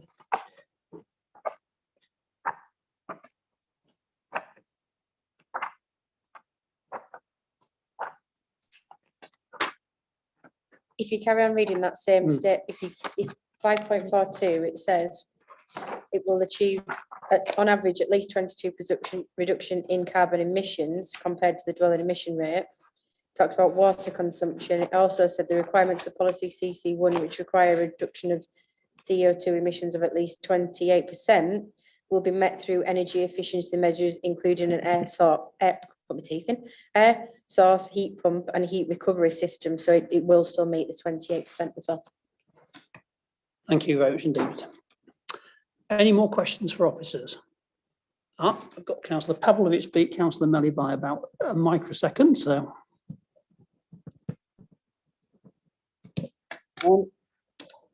Space standards, given the discussions we've just had in the previous application,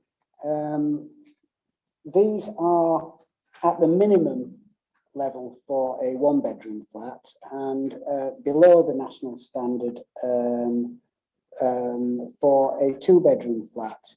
Has there been any discussions regarding increasing the space standards for in particular, the two-bedroom flats? Yes, there was some discussion about this. This is the scheme that the applicant has put forward. I'd note things that they have some private amenity space on the ground floor flats, external amenity space. Generally, the layouts in the flats are good. They've often got, I think, apart from, well, the back buildings have got a dual aspect, so they look to both sides. The building at the front, obviously, single aspect more, but they do have good levels of light. They're well set out. And we don't have the space standards as adopted policy, I'm afraid. Councillor Melly. Thanks, Chair. So, yeah, I had the same thought at the same time, but I'll have a follow-on from your question. So the justification for the small sizes and the lack of variety of housing types, it all being quite small, justification seems to be that it's intended for first-time buyers, and that this sort of development is accessible for those accessing the housing market for the first time. I was just wondering what kind of proof there is of this intention of it being first-time buyers, and what kind of conditions there are in place to actually guarantee it, rather than just being told it's an intention. And even if it is genuinely for those accessing the housing market for the first time, that not everyone accessing the housing market for the first time needs small accommodation. It's not that unusual for people with children or other family members that they care for, or people with the need for dedicated work from home space to be wanting to get on the property market. So I just wanted to provide some more information about that. You might be best asking the applicant about that. I'm not sure that it'd be reasonable to condition first-time buyers only. And I would note that housing officers have looked at the scheme and have supported it. They've noted that we get a lot of flats, but they're often in the city centre. They're more often higher value, or student flats, as we've just seen. And these will serve a need in an area where perhaps there's more family housing and not so many smaller units.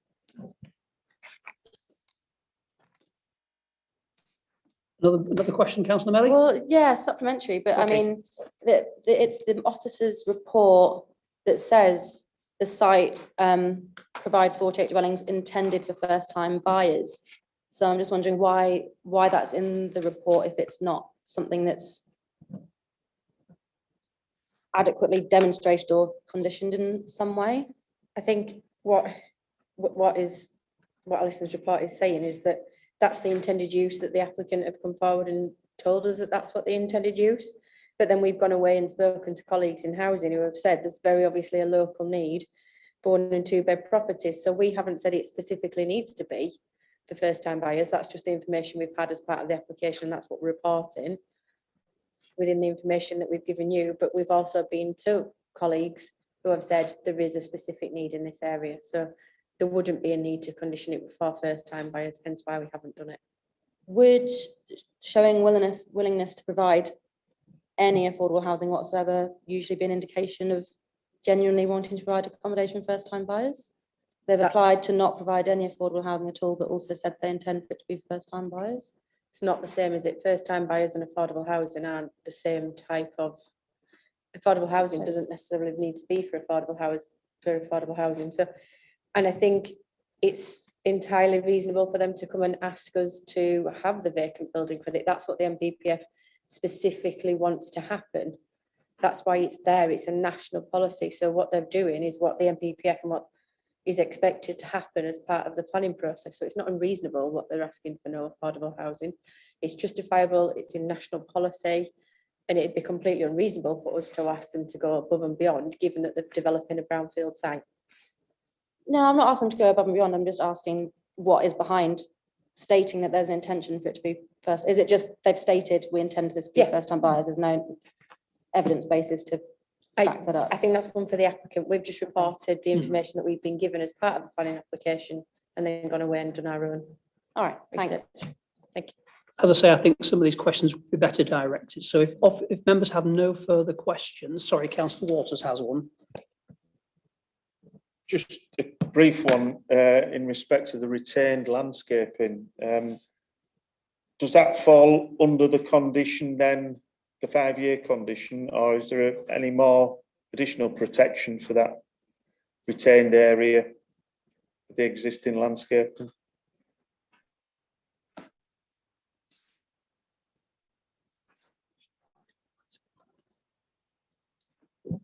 I think it'll just fall under the standard landscaping condition. I can't find it at the moment. Do you know which number it is? 14. That's just a plastic. So presumably yes. So the landscaping scheme is the scheme as per that plan there, I think. Which includes the retained area. Yes.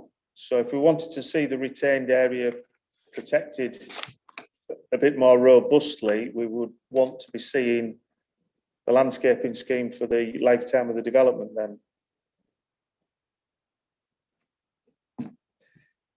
That's a condition we're at liberty to ask to be put on the application if we should we choose to approve it. Councillor Rowley. Thank you, Chair. Again, I may be showing my naivety, and I would be helpful if you could just guide me here. So with regards to the section 106 conditions and the approval thereof, I noticed that a number of these apartments are 2-bed and therefore potentially may be families with children. One of the schools in the catchment area is St Aylward School, which ironically this site used to be the original site of the St Aylward's Roman Catholic School. What provision in section 106 is there for education? I'm trying to recall, but I did ask the question. I think that there aren't enough 2-bed units to trigger a contribution on this site. I think that's what it came down to, because yes, I think otherwise, if there were more 2-bed units, it would be, but it doesn't reach that.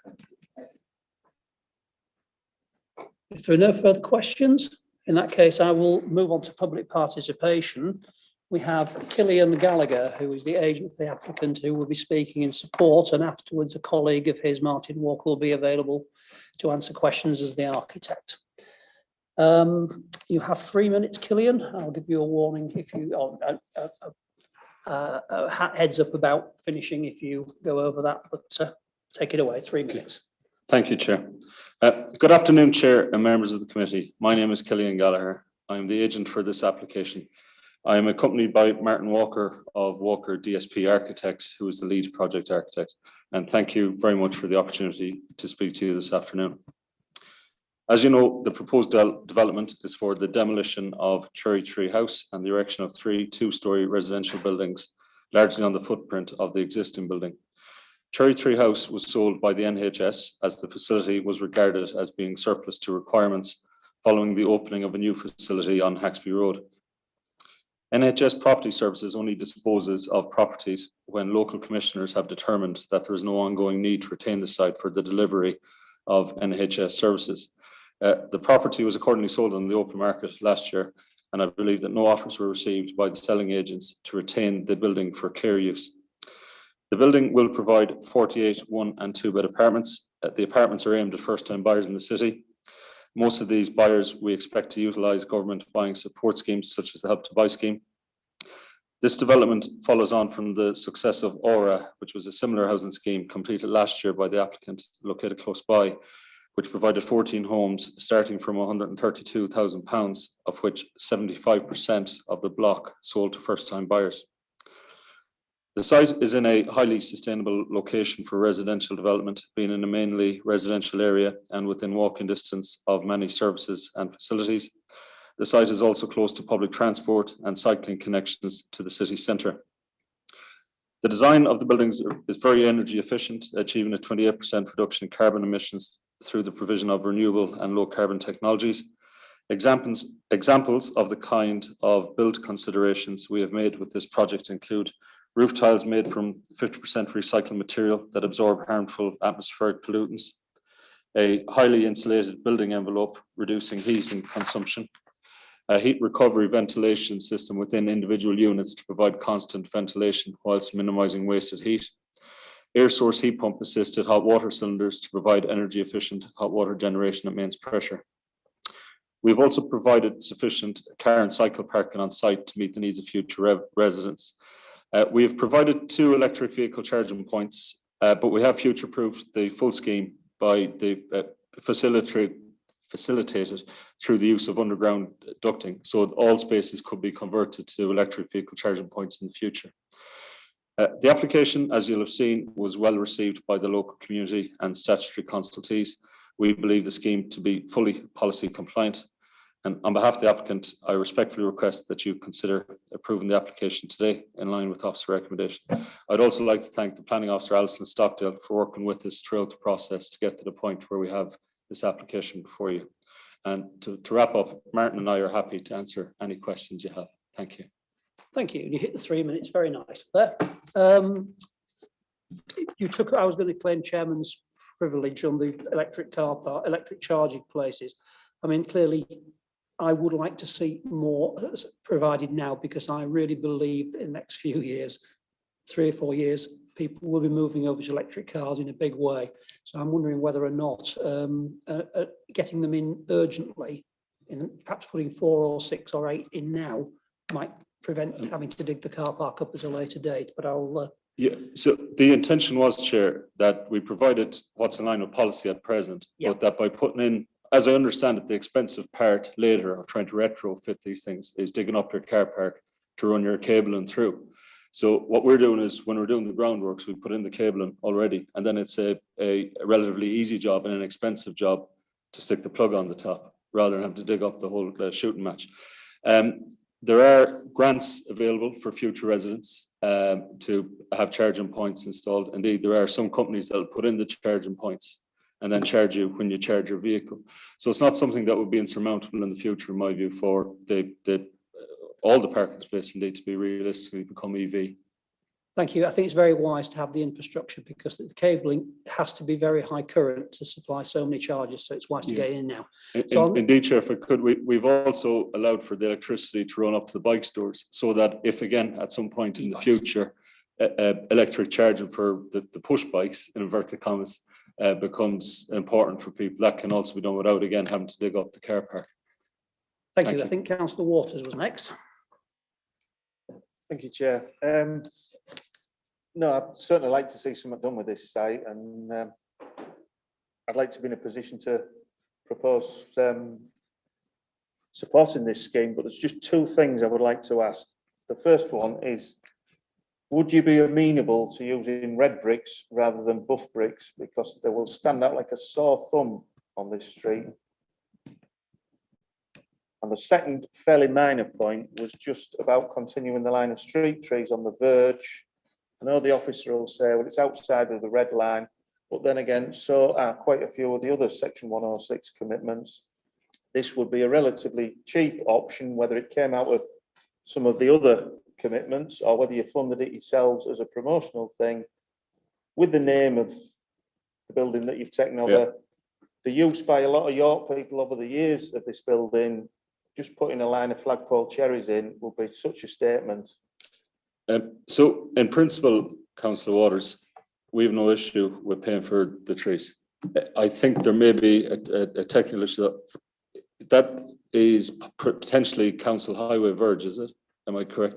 It's Council Highway Verge, yes, obviously. Now, there was broadband installation a few years ago. They will have taken the cheapest line of resistance to install it. It may well be through that verge. Yeah. So there may be an expense in relocating it a little bit to get a tree planting pitch, basically. And how would we resolve the situation today to, as it were, strike the deal? Again, well, I would throw this back to the officers, whether it could be conditioned as part of the landscaping scheme, even if it was outside of the red line, or whether it could go on as one of the Section 106 contributions. Your amenity open space, I think there's contributions which are off-site. Yeah, so in that case, Councillor Waters, on behalf of the applicant, I could say we're willing to pay for a few trees. I don't yet know how that's going to work technically, so that would be on the proviso that it can be done technically. I say it's highways, there's council land, so it's in the highways verge.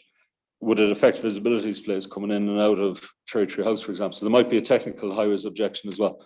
In principle, I have no issue. It's just the detail might be trickier than you and I envisage this evening. Yeah. That would be just a case of writing it up so it was reasonably flexible in whatever condition or. Okay. Right. So. Correct me if I'm wrong, but I believe that we can't condition it, but I think we could possibly come to an agreement that you provide a sum of money for tree planting. I don't think we couldn't condition it, that it would actually go on the grass verge. Correct me if I'm wrong, is that correct? Okay. I could say, Chair, we will be entering a Section 106 agreement. So I can say on behalf of the applicant, I know I'm just the planning consultant, but we will be willing to make a financial contribution towards the planting of additional trees. And then if the council can then decide if it's feasible for them to be put in that verge. If not, that money can go into a pot and be used to provide trees on public lands elsewhere within the city. I think that seems to be a fair compromise, Councillor Waters, and thank you, Chair. Thank you. Councillor Rowley and then Councillor Douglas. Thank you, Chair. Killian, I noticed, and I'm just curious, this isn't any challenge to you. It states at the end of the report that the development should begin not later than the expiration of 3 years from the date of permission. If this application were to be granted, realistically, when would you look to break ground? As soon as is legally and technically feasible, councillor. Yeah, the applicant, as you'll know from their work around the city, likes to crack on with jobs and invest in this city. This isn't some speculative scheme. It'll be delivered. Thank you. Thank you. Councillor Douglas, I think, was next. Thank you, Chair. I'd like to get my head around this affordable housing aspect, and similar to Councillor Melly raised. And I'm the ward councillor as well. And I have to say that given that I know this is a local developer, I believe Helmsley Securities is the care of company. The understanding the housing need and the financial limitations of families and first-time buyers in that area, that affordable housing is critical. And I would challenge what the housing department is saying. And I really can't understand where that assessment has come from. So I think for our residents, I know for our residents that affordable housing is at the top of their list, and not having to see their children move out of the local area, which many of them are doing at the moment. They're leaving York, and I think your clients know this. So, you know, it seems to me that this empty property credit is discretionary. And I'm disappointed that it was felt in this particular location it was the right thing to use that. And I really do think that you should be providing more affordable housing in this particular location. And I'd like to ask you to forego that credit and actually deliver the full affordable housing allocation of 9 units in that property there, in a community that needs affordable housing now, and not us have to wait for another 10 years for it to be built elsewhere in the city. So I really would call upon you and your clients to think about the demographic and challenges of that area and really come through on the affordable housing if you can. Thank you, Councillor. I have a few thoughts in response, if I might. The first thing, my client hasn't invented a policy. It's part of, it's a national policy that's designed to incentivize development on brownfield sites. And that's particularly important in a city like York, where if we don't develop our brownfield sites, we're looking at increased pressure on our greenbelt. So not just as me as a planner, but for a planning committee, it is a relevant part of this discussion. Is we're developing a brownfield site that's in a highly sustainable location that's going to provide 48 apartments at a price level that very few other developers are meeting the needs of the city in this regard. They have a track record, or is a perfect example, a scheme just up the road, that starting at, I think, £132,000 for an apartment. There aren't many schemes in the city delivering apartments for the people of York at £132,000. So the use of the word affordable, if it's viewed in its broader sense, I would regard a 1-bed apartment in York within walking distance of the city centre at around £130,000 to be affordable in a common sense definition. So when we look at this development as a whole, we're providing 1- and 2-bed apartments that will be accessible to people not just seeking to access the housing ladder for the first time, but people not on huge incomes, not for London people to come up and move to the city. It can deliver much needed housing for the people of that area and the city as a whole. I believe that found at Aura that it was people who were being to the university here that wanted to stay on after. There were quite a few of the first-time buyers that came forward there. And we would see that where this site is located, that could well be the case here too. So with the vacant building credit, the planning officer is quite correct to say we have said we would like the vacant building credit. But I wouldn't regard it as discretionary. It's fully compliant with policy to do so. It's not that we're trying to bend the rules, we're simply applying them. Councillor Douglas, you obviously want to come back on that. Yeah, I'm not implying that you're bending the rules at all, and I understand that you're acting within policy, but I think that given the extreme pressures that we have on affordable housing, and particularly in the area of Tang Hall, that I would appeal to your better instincts perhaps, and forego that credit so that affordable housing can be supplied. And for families in that area, first time buyers, 130,000 for a 1-bedroom apartment is still a lot of money. So I'll never shy away from saying that. And you could ask anybody in the area, I think they'd give you the same answer. Thanks, Councillor. I do understand where you're coming from and your concerns, and I wouldn't seek to trivialise them at all. Because you speak for the good of the people of your area, so I understand that. I won't be able to offer today that we're going to forego the vacant building credit. I don't have the authority to do so for a start, but nor do I think I should have to, in honesty. I believe this scheme is providing a type of housing that other developers just aren't providing in the city. And I believe it to be a good thing and a good development. Councillor Crawshaw, you had your hand up. Thank you, Chair. I'm not sure if Councillor Fenton had a supplementary because his hand went up. Oh, sorry, I'll take your supplementary then. I can't see, sorry, I couldn't see Councillor Fenton's hand, unfortunately.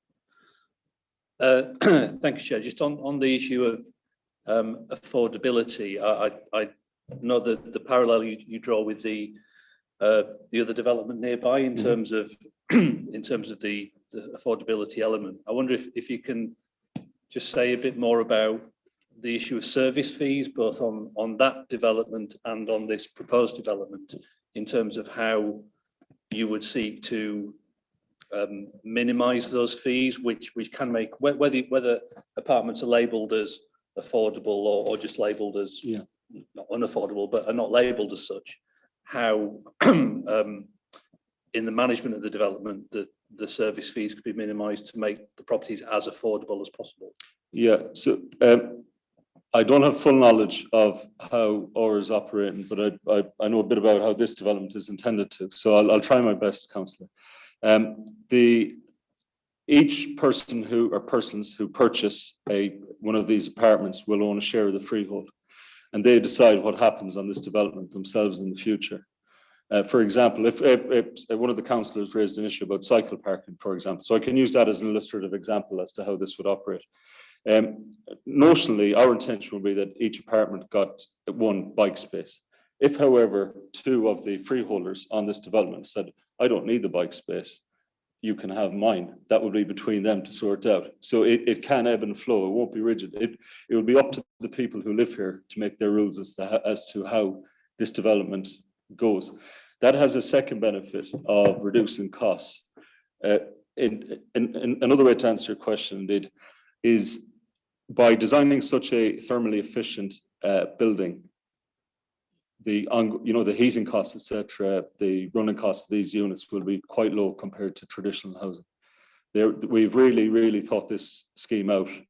The space has been designed to a very high standard. We've really tried to deliver on in terms of trying to be as green as we can with this development and incorporate as many modern technologies as we can to deliver that vision for the property. As I said, it's a scheme that I'm proud of and that I've brought to you today. I think it's a good one. Councillor Pavlich, do you still have a supplementary to that? Thank you very much. Yeah, thank you, Chair. In your responses to Councillor Douglas, you made great emphasis on the type of people that you would be hoping would be in a position to take these properties on. How are you going to ensure that? Given the yield that that price point would give to landlords, absentee landlords, Airbnbs, how are you going to ensure that that those properties, when they're sold, stay with owner occupiers? Yeah. So I can give you an example at OR actually, Councillor. I don't have the exact details, but I think it was for the first 5 or 6 days, or they may have even been called advanced days of marketing, offers were invited from first-time buyers only. So that was an example of the housing group putting their money where their mouth is, if you pardon the expression. They decided this is who we're trying to help to deliver housing. So rather than it being the buy-to-let market, it was, you had to prove that you were a first-time buyer to be eligible for that first, I think it was 6 days, I'm not sure. So that's a practical means to assist that. And if after that period of time, sufficient first-time buyers don't come forward, obviously it goes on to the open market. So, given that that was a previous scheme, is there any assurance that we can get that this scheme will work to the same principle? I mean, 5 to 6 days does seem a very short space. That was 14 flats. This is 48 flats. Yeah. I think there should be a longer window for first-time buyers to come available, or to say that they're interested. But how can we be sure, or is it a question that I need to ask the officers? Yeah, it's a tricky one, Councillor. In principle, I've got no issue with it, but it's something that's difficult to apply as a planning condition because it goes beyond planning policy, and you have to pass certain tests for a condition to be, as you know, reasonable, necessary, etc. And I'm not sure that that condition would, but I can say, and again on behalf of the applicant, that if it was part of, it's hard for us to put it in paper and to have it as part of a contract, etc. as far as I'm aware, but it's something that I could say, yes, we could deliver that. If it's that when these properties are marketed, that for the first week, it would be for first-time buyers on a first come, first serve. But I'm not sure how we could deliver it, Councillor. So maybe Becky or Alison might be able to help. Yeah, thank you, Chair. Killian, just following on from Councillor Pavlovic's comment there, you mentioned earlier, and forgive me, I may have got this wrong. You mentioned earlier an entry point in the region of £135,000. That was certainly the case at Aura. It would be in that region, but I can't put an exact figure on it. I suppose, but yeah, it may be 140, but we're not talking about huge increases. Right. I suppose my concern is that you will know, as the members of the committee, that house prices in York are increasing at a phenomenal rate. Yeah. And my worry is that, you know, we look at an affordable housing scheme now. By the time it's the demolition's taken place, the site's been cleared, you've begun to build, and eventually get to the point where you begin to release the first units, that house prices could have gone to a point where even for first-time buyers, they're priced out of the market. What protection could the developers give? And I appreciate it can't be a condition, but what protection could the developers give that the entry level for this development wouldn't effectively price first-time buyers out of the market? I think that's something that's quite difficult for me to be able to address, I'm afraid, Councillor Rowley. The housing market and valuations accordingly aren't in my power to control, and it would be great if they were, but unfortunately they're not. And Aura would have been the most recent comparable evidence, being not that far away, being similar in terms of scale, the apartments themselves. And whilst they will have increased at this end of the market, the increase isn't as noticeable in terms of the numbers of tens of thousands.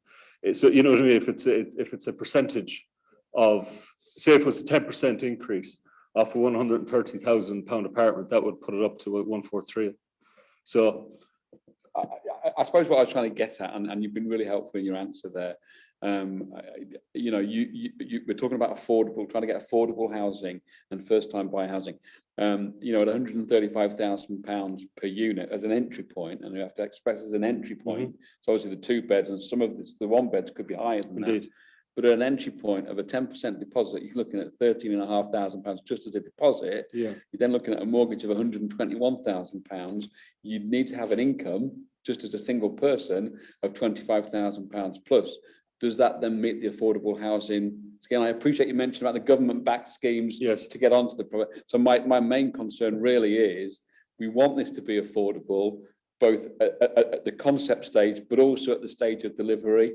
And if the developers could be sympathetic to ensure that whilst the market might move, you know, their thoughts are that we really want this to be an affordable delivery to first-time buyers. What I could say in response, Councillor Rowley, is that I believe this developer to have a track record of doing what they say they're going to do in the city, and this aspiration hasn't been something we've tacked on before we've come to planning committee. It's been part of the ethos of the scheme when we attended the first design team meeting, probably over a year ago now, year and a half ago. So it was pre-lockdown, so it's definitely about a year and a half ago.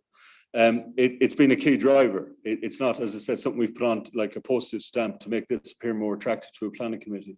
I do take on board your comments, and I'm sure that my client will too. Thank you. Thank you, sir. Could I just bring Sandra Brannigan? I think you wanted to say something, did you?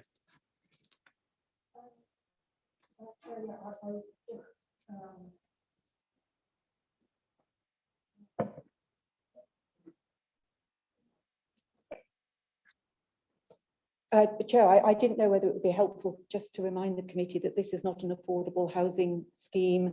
This is not a first buyer scheme. This is a scheme for 1 and 2 bedroom houses, which the report states at paragraph 5.13 that housing officers support it because there is a need for 1 and 2 bed properties across all tenures. So I just thought it might assist members maybe not get too bogged down on affordable housing and it being or trying to somehow control the entry level prices. This is really beyond the remit of planning. Thank you. I was going to make the point, if you hadn't, that we can't hold developers hostage to the fluctuations of the housing market in York, unfortunately. Well, we can't. It's not unfortunate. We just can't do it. The next person I have is Councillor Crawshaw. You indicated earlier you'd like to speak. Sorry, you had to wait. Oh, sorry. Thank you, Chair. I think Councillor Melly's got a supplementary. It's another supplementary, is it? So Councillor Melly, sorry, hadn't. Yep, if you want to take a supplementary. Yeah, thank you. Just I'm still trying to understand, you know, what we've all been discussing, because yeah, I know that it is within policy to not provide the affordable housing, but the justification in our report, you know, it says that policy H3 seeks to balance the housing market, you know, and the need for a mix of housing, and we're very short of family housing and that sort of thing. And then it says that the justification for having smaller flats and smaller houses is that they're needed for people accessing the housing market for the first time. So I feel like it is something that we do need answers to, because if we're going to approve a lack of diverse mix of housing, we need to know that it is going to meet the policy that it's for first time buyers. But I think the policy is that we need to provide more 1 and 2 bedroomed houses. The actual entry price point is not the issue here. So my question about the entry price point, that I'm just trying to understand from what you're saying about the prices.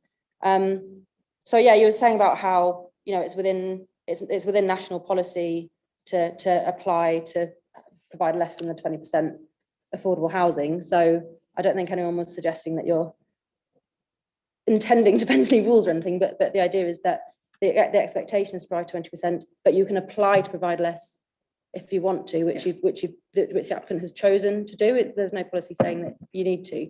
So this entry price point of 135,000 or a bit higher or whatever, depending on market forces, are you saying that that is below market rate? So instead of providing 20% of the properties at less than 20% of the market rate, you're providing all the properties at less than market rate but a lower percentage?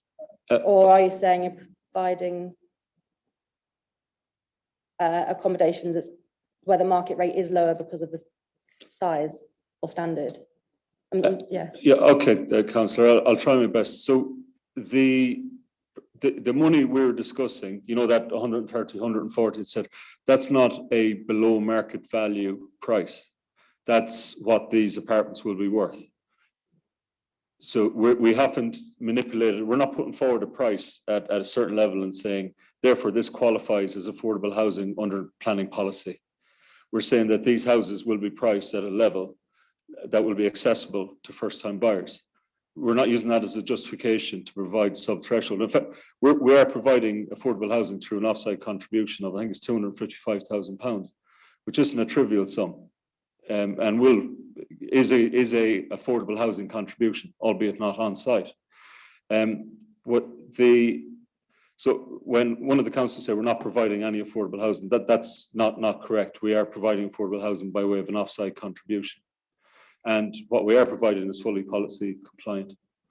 So could it be that the reason why there aren't many other developers selling accommodation at this price, could that be because that accommodation is larger and meets the national space, square footage policies when this doesn't? Sorry, councillor. We've drifted into a blind alley here, which isn't planning. And the question here is, does the actual development provide the sort of units that meet our housing demand? And we've heard very clearly that they do. So the question of what the price point or whichever interest the market is not a relevant planning consideration. So are you going to carry on with that? Well, just if there is no other accommodation like this on the market, which I think is what you're saying, that's why there's no other accommodation at this price point, is because it's not being provided on the market. If that is the market price, then do we know that there's a market for it if it's not currently on the market? I don't understand the question, councillor. Is that a statement or a rhetorical question? Yeah, I'm trying to think how to word it. Just so this price point you're talking about, it's not because that's below the market rate, it's because that is the value of this type of property. But you're also saying that no one else is providing property at this price. So presumably that's because it's not equivalent property. If the market price is higher in other developments, it must be because it's worth more due to having more space or more amenity, or it can be a variety of factors such as location, spec, indeed size of accommodation, such as a mess.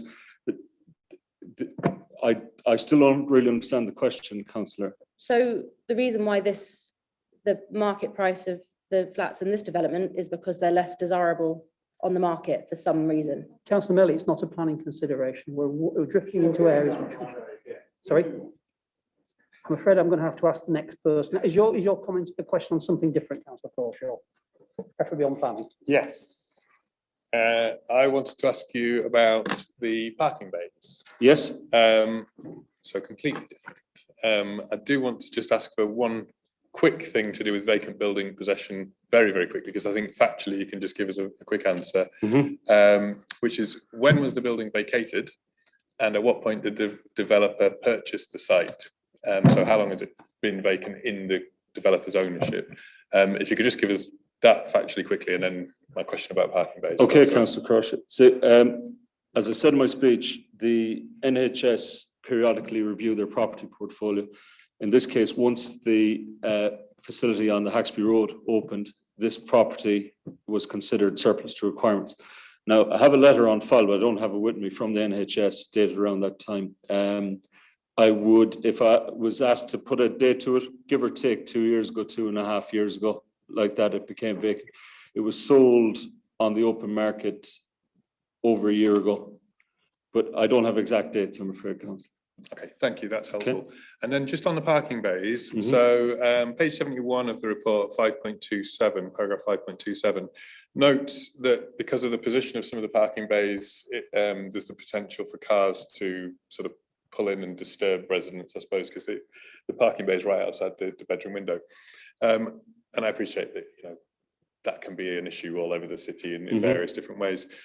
You mentioned about the leaseholds and the cycle store, and there being a potential to sort of work it out between residents around, who has what cycle spaces. Yes. Is there something similar around the parking bays? So, for example, the person who has a bedroom that backs onto or that looks out onto a bay might be able to say, "This is my designated parking bay."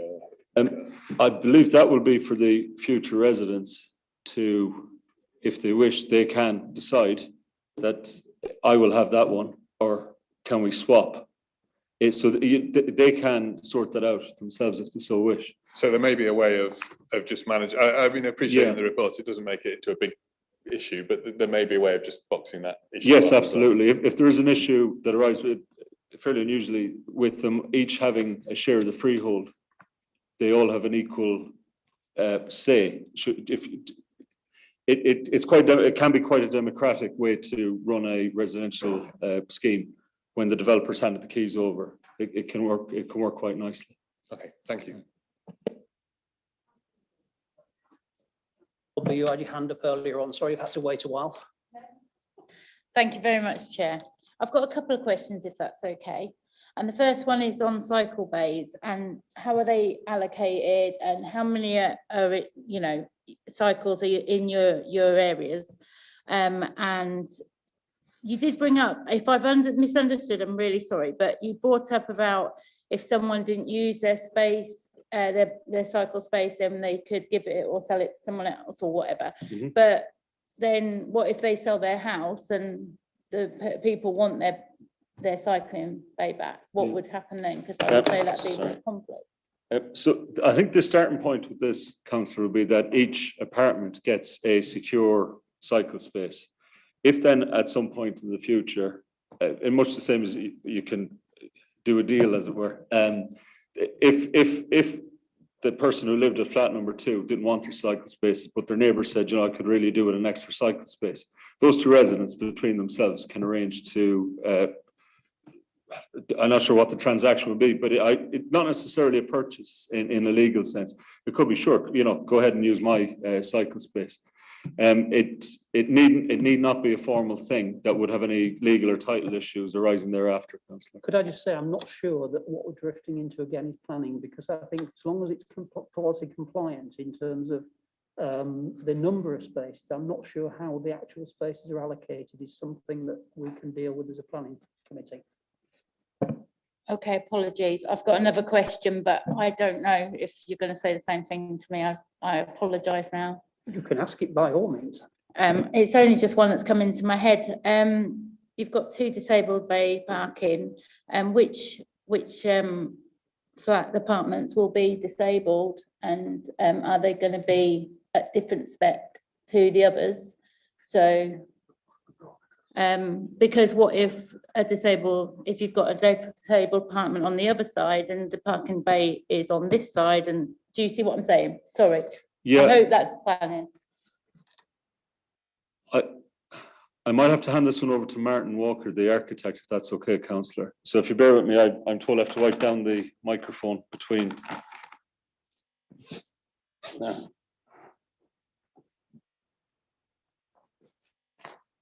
Yeah, the allocation of spaces is exactly the same as the standard parking.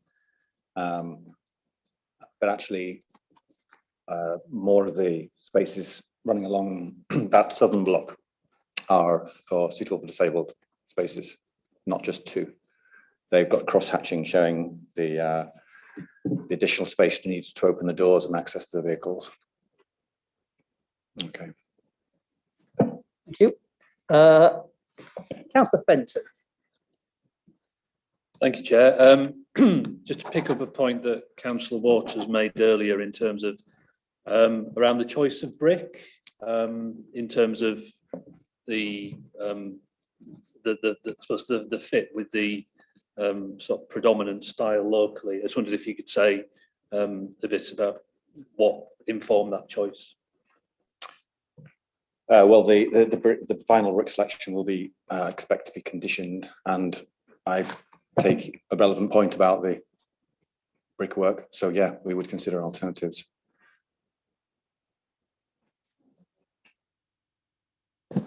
Thank you, Chair. So, Martin, it's yourself. I need just to address on this. So, on this plan here, and on the plans and the images that we've got, it appears that this is going to be a gated development. Are there going to be access gates? It looks like there are. No, we're removing the gates on the. Right. Okay, that's fine. And then my second question is that you've mentioned the £15,000 that's being given to the improvement of the cycle track, which runs behind the back of the development. I can't see from that plan, even when I blow it up, is there direct access from this development to the cycle track, or do they need to come out and? No, there isn't direct access. Right, and is that something that you would consider or not? It was discussed at length. I think I'll pass over to Killian because we've got a comprehensive answer on that one. Okay. And they were planning matters. Councillor Rowley, yes, we did look at this cycle track at the rear. There were a few complications, but the main one was topography.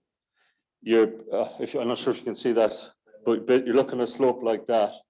To get it to the amount of land to get a zigzag down that slope would have been such that it would have been across 10 yards at the far side of it.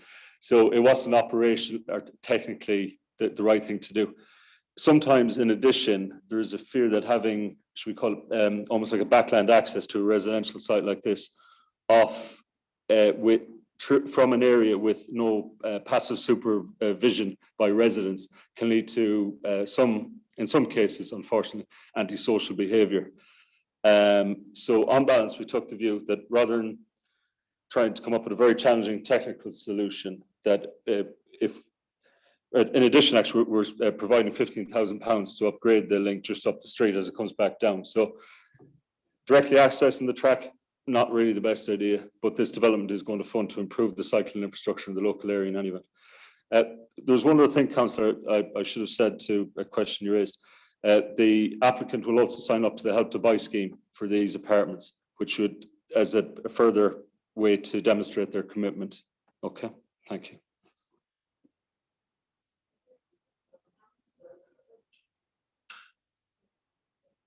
Have you got another question, Councillor Millie? Yeah, I'm sure that fills you with dread. So it says in the report, paragraph 5.12, that policy H2 refers to housing density and recommends a density of 50 units per hectare. And it says that these plans would be 133 units per hectare.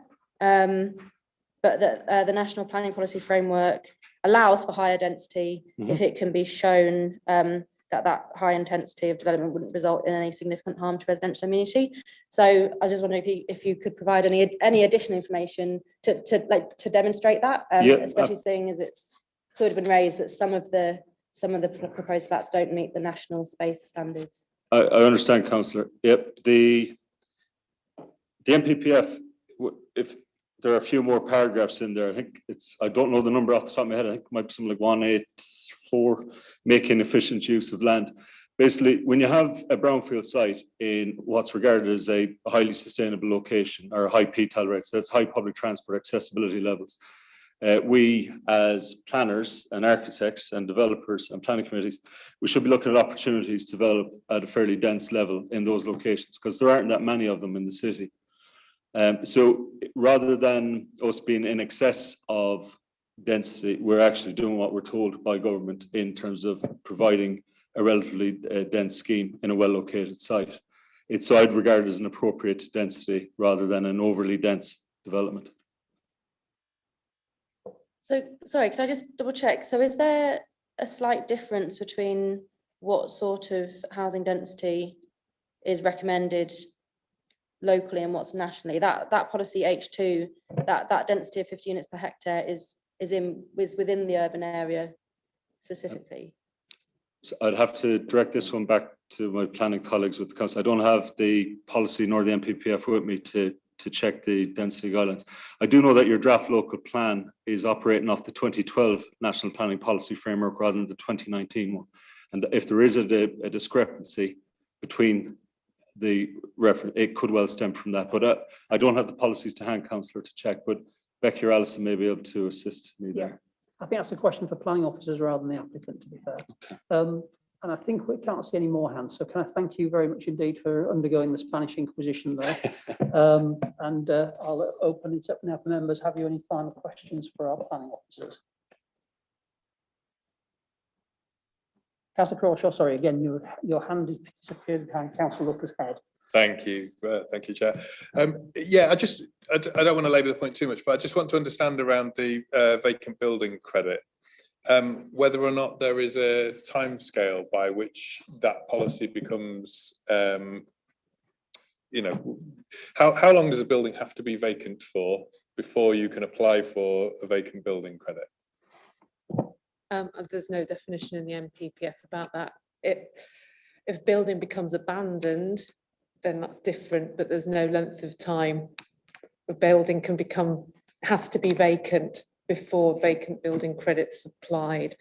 My understanding is that details about this, so I think a bit like we heard with the previous application and student housing standards, details about how we might look at vacant building credit locally would be included in SPD further down the line, but we don't have that detail in our local plan yet.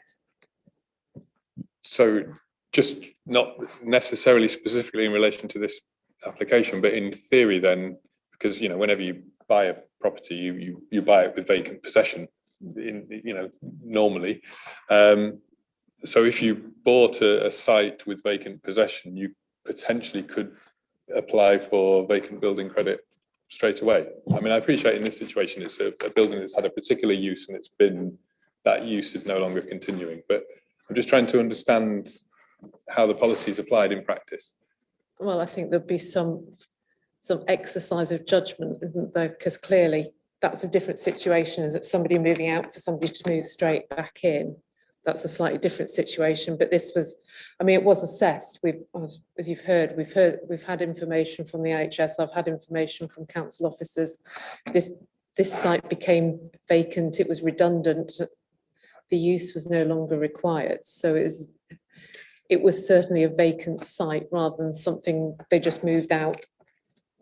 Yeah, and I understand that. I think what the bit that just concerns me within this particular application is it's then sat vacant for a year plus. Yes.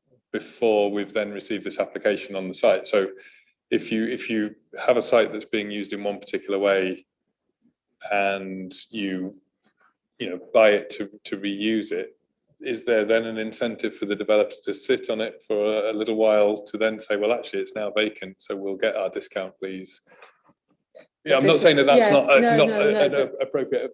The policy allows you to do that, but yes, I mean that's it. That's what I'm saying is that that detail is not in the MPPF. It's not in our local plan policy. So if that situation came up, well, we would have to use some judgment till we have an SPD that outlines some details, which other law authorities would have, about giving more information about length of vacancy. Thank you, that's helpful. I think the key point, Councillor Crawshaw, is that the officers have assessed this site has been suitable for the discretionary award of the discretionary reduction in housing. And I think that's all we can consider. I think it's Councillor Douglas, is it? Or Councillor Douglas, sorry. Yes. Thank you, Chair. I'd just like to ask about the green space and the sports contributions for section 106. So should this application be approved, I'd like to ask that the green space contribution go to Melrose Gate Field and Hull Road Park, being the most local spaces and the dearth of green space in the area. Also on the sport contribution, that's more difficult and is slightly more distant. But in one part of the report, it does mention about the Glen Gardens tennis courts and the fact that they're not open to the public at the moment, and potentially sport contribution could be used to resurface them and provide finance to allow that reopening. And then in the actual paragraph 5.37 on page 73, where the sport contribution is discussed, that the tennis courts in Glen Gardens doesn't appear in that paragraph, and I just wondered if it could be put back in there, and that I suggest that the sport contribution should go to publicly available sport sites in this area rather than private clubs where you have to pay to be a member. And I don't know whether perhaps you can tell me what is possible within that. I just think that we should be encouraging residents of all financial means to benefit from this rather than just those that can afford for private sport provision. Thank you. Again, could I just check, is that something that is within the powers of this committee to actually decide where the actual Section 106 money goes?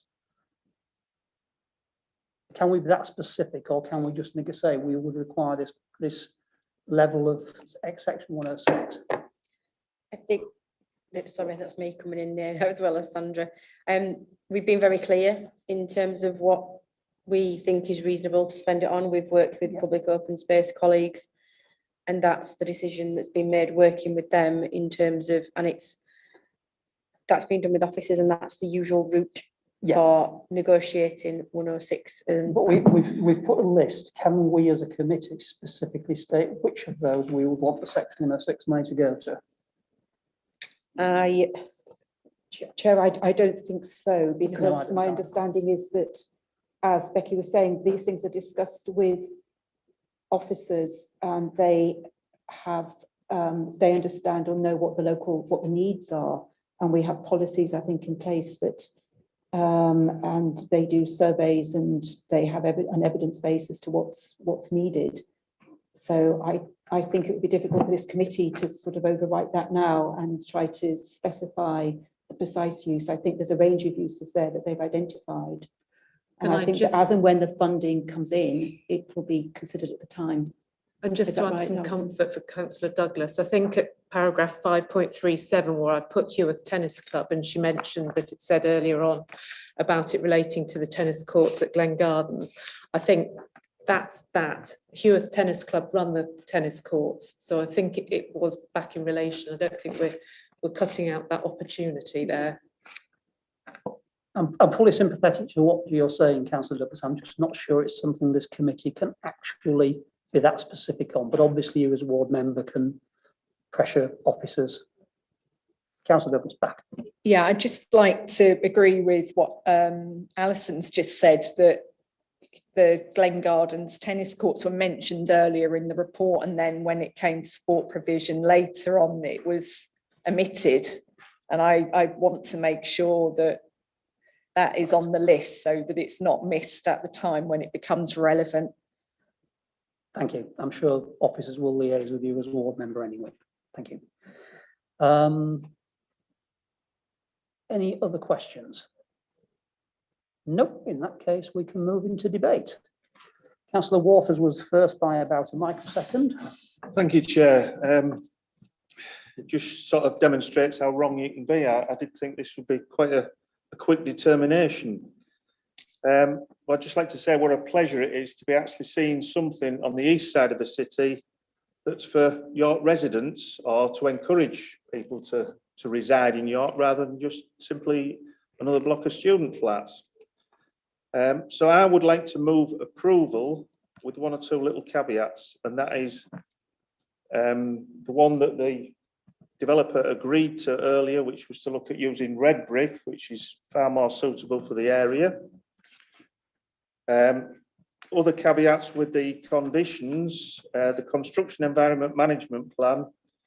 I think it's very important that something is inserted into that prevents the construction traffic for this development and the one for the Derwentthorpe development clashing on Tanghall Lane. I think Melrose Gate end of Fifth Avenue must be stipulated for this development. Condition 14, because of the importance of the retained landscaping, I think that condition should have inserted, as we've done many times in the past, for the lifetime of the development. And then with the Section 106 funding, whether something can be inserted there or whether it needs to be a separate informative regarding the developer's willingness to work with the local authority to investigate planting verge street trees. And with those caveats, I'd like to propose approval. Thank you very much indeed. Councillor Rowley, you were second. Sorry, no, sorry, I wasn't.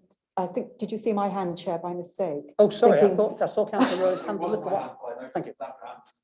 Oh, do you want to speak? I wasn't seconding.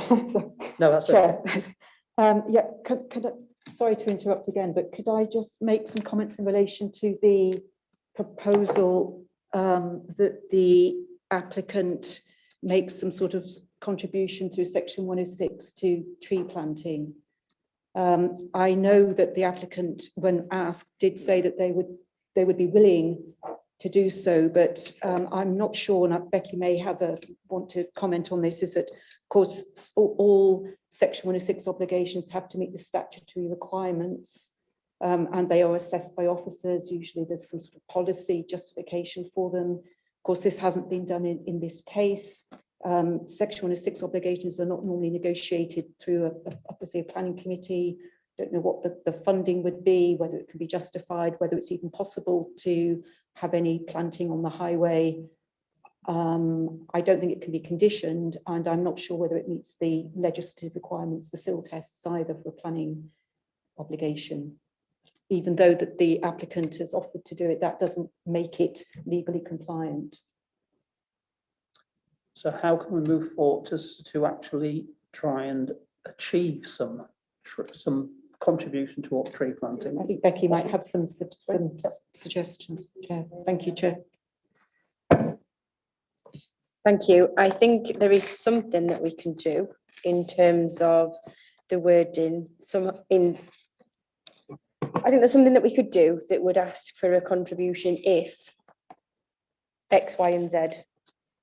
Say, for example, if it was considered, I'm trying to think on my feet here, in terms of the tree planting, that it was actually proven that it could be done in terms of the development at the front, because we talked about the fact that there might be things in the verge, highways might not want to adopt it. There's more work to be done there from our side to whether or not that could be done.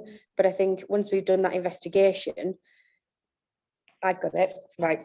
I've got a thought. What we can do is it'll take a time for us to do a 106 agreement. While we're working up the 106 agreement, us as officers will go away and see whether or not it's feasible. If it is, then we'll come to the chair and deputy chair and agree as part of this process exactly how we'll secure it. But if it isn't possible, we'd also come to you at that point and say, we've done everything we can, either it can't be adopted or there's something in the way, and then we'd report to the chair and deputy chair that we couldn't do it. So it initially, well, it delegate it to you guys to let us see the feasibility and then progress it if possible. I've just got one issue. The Kemp, I don't think we can reasonably say that traffic can't come in one direction or another direction. There'd be no way of enforcing that. So I can't say that I'd support that as a recommendation, as a condition, because I couldn't say that we could enforce that. And it's not reasonable. Right, Councillor Waters, I'll let you come back since you. We must have some input on the potential routes that are used when you've two reasonably large developments happening in the same area. Fifth Avenue's taking an awful lot of hammer, certainly the Tang Hall end of it with the Derwentthorpe development. There's potentially going to be another 40 houses developed there shortly. And if these two schemes come on board at the same time, there could potentially be utter chaos. It just makes sound common sense to be referring to this development to use the Melrose Gate end. And I'm sure with sensible developers, they would take that on board. I really cannot see a problem why, when it gets to the details of a construction environment management plan, why that couldn't be referred to. Councillor Nelly. Yeah, I was just going to say that I know for the Kemp for the York Central development, that includes specifications about what routes construction traffic can take, and only coming from a certain direction and not the other, so that it can be done if there's reasonable grounds for it. Or reasonable grounds, there's 2,500 homes going in York Central and however many thousand square feet of development. It's entirely reasonable. This is less than 50 houses and the traffic that generates is nowhere near to that level. So it isn't reasonable for asking, given the level of developments that we would, level of work that would, the construction management plan will look at this and we'll look at it with highways colleagues who are aware of all the issues in that area and all the movements. So they will look at it, but I don't think that it's reasonable to be that specific in the condition. I think that through the Kemp, highways officers will be aware of that. And if it is an issue, they will pick it up. But I don't think we can at this point in time be reasonable in that request, given the size of the development. Thanks for that clarification. Thank you. Councillor Rowley again. Thank you. So I have sat in not as many planning meetings as many of you. The ones that I have sat in, I've seen some awful applications that have come through. I have to say, looking at this with all the discussions that we've had, from my point of view, this isn't just a good application. I think it's an excellent application. I like the fact that they have consulted widely with the community. I know we've had a bit of a discussion around affordability and how that fits. I like the way in which it's laid out. I like the fact that there's space either side of the development so that the neighbouring properties keep their privacy and aren't overlooked. And I'd like to formally second Councillor Waters' proposal that we accept this application given the conditions that we agree. Thank you, Chair. Speaking personally, I'll just come in now. So I don't think, oh, sorry, Councillor Pavlich, I hadn't seen your hand. Apologies. Thank you, Chair. I'll be supporting this. And I know that we can't make this a condition, but I know that the developer and the agent are listening. I would like to see these properties sold to owner occupiers. And whilst we can't condition it, and I accept that, if these are being sold off plan, for example, that any off-plan sales are to first-time buyers or people that can evidence that they would be owner-occupiers, as well as 4 to 5 days after the development's completed, which I think is incredibly short for 50 properties. I think it should be at least 2 weeks, if not slightly longer. And I know that that's not a planning condition, but I will be approving it. But I hope you will take those points on board.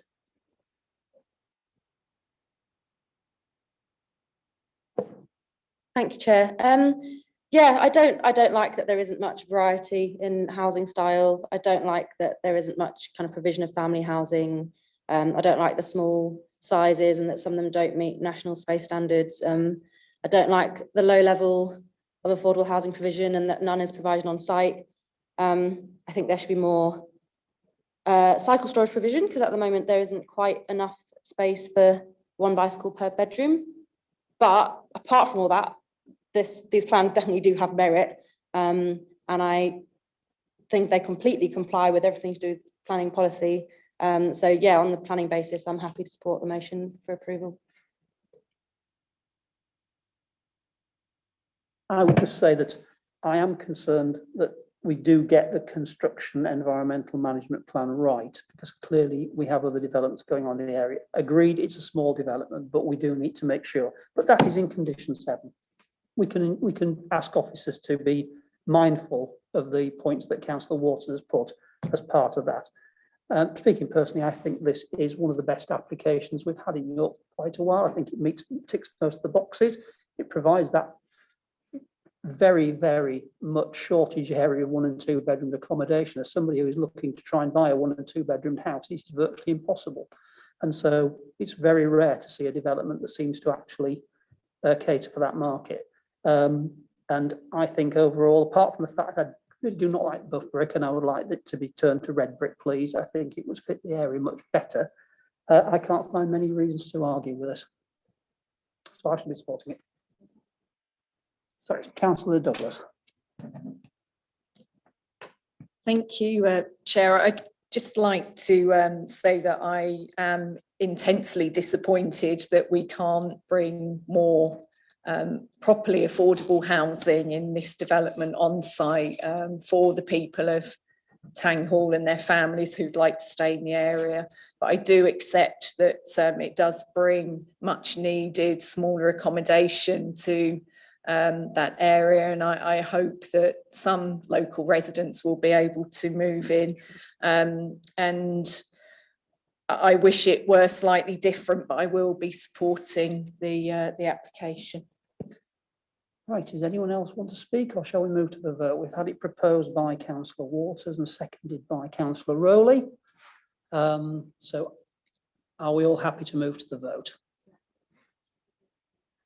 Yeah, you recap. Yes, sorry, yes, you cap the conditions. Sorry, I'm just going to recap about the conditions. One question I do have is about the construction environment management plan, given my advice. That was one of the proposals from Councillor Waters, so I think we need to pick that up. What I did have, first and foremost, is to explore the officers to explore the possibility of additional 106 contribution for tree planting, and to discuss it with the chair and deputy chair once we've done that. To amend the landscaping condition to say in perpetuity. I've also suggested that we put informative underneath the condition with regard to materials to say that there is a preference for red brick to be incorporated in the scheme. And then lastly, there was the construction environmental management plan, but my advice is that I don't think what was requested is reasonable. I think what is in the condition is acceptable. So, sorry, Chair, can I, so Becky, with what you're proposing, so is it approve subject to there not being a need for section 106 or there being a need? Yes, and then what? And then how discuss it does with the chair and deputy chair once we know whether or not it's reasonable to do it. But so is it approved subject to? Yeah. Subject to there not being, subject to it being considered whether or not there is a need. And if there isn't a need, it's... Well, whether or not it's reasonable, because we don't know whether or not it's reasonable at this moment in time. Because we don't know if the highways will agree to it. We don't know if, but it's reasonable that we go away and look at it. But it and then will be approval either way. Yes. Yeah. Are you happy with that? Yeah, Rachel? yeah, okay. That's okay. I think we can draft something. Councillor Waters. Yeah, I did say when I mentioned section 106 that I'd have been quite content with an informative that stated the same if that resolved the concerns of legal, because I'm sure, you know, after the developer said he was quite willing to explore this, he ain't going to backtrack on that. It would be quite a marketing point as well, I would have thought, on the frontage. Good. So is everyone happy? You know what you're voting for? Good. In that case, if I'd ask our Democratic Service officers who conduct the vote, please. Thank you very much. So this is for approval. If members could indicate whether they're for, against or abstaining. I'll start with Councillor Barker. For. Councillor Crawshaw. For, but I can't. Shout loud. For. Thank you. Councillor Gardner. For. Councillor Douglas. For. Councillor Benton. For. Councillor Hollier. For. Councillor Hooker. For. Councillor Murray. For. Councillor Pavlik. For. Councillor Rowley. For. Councillor Waters. For. Councillor Warby. For. Councillor Widdowson. For. And the chair. You have a full house for. Unanimous. Approved. Unanimously approved. Okay. Well, as far as I can see, that brings us to the end of the agenda. We have no urgent business. Can I thank all members for their contributions and your attendance, and say thank God I got through that. Thank you very much indeed. Thank you very much to all the officers who managed to make this a full meeting, which, you know, the work behind the scenes has been very valuable. Thank you very much. Have a good evening.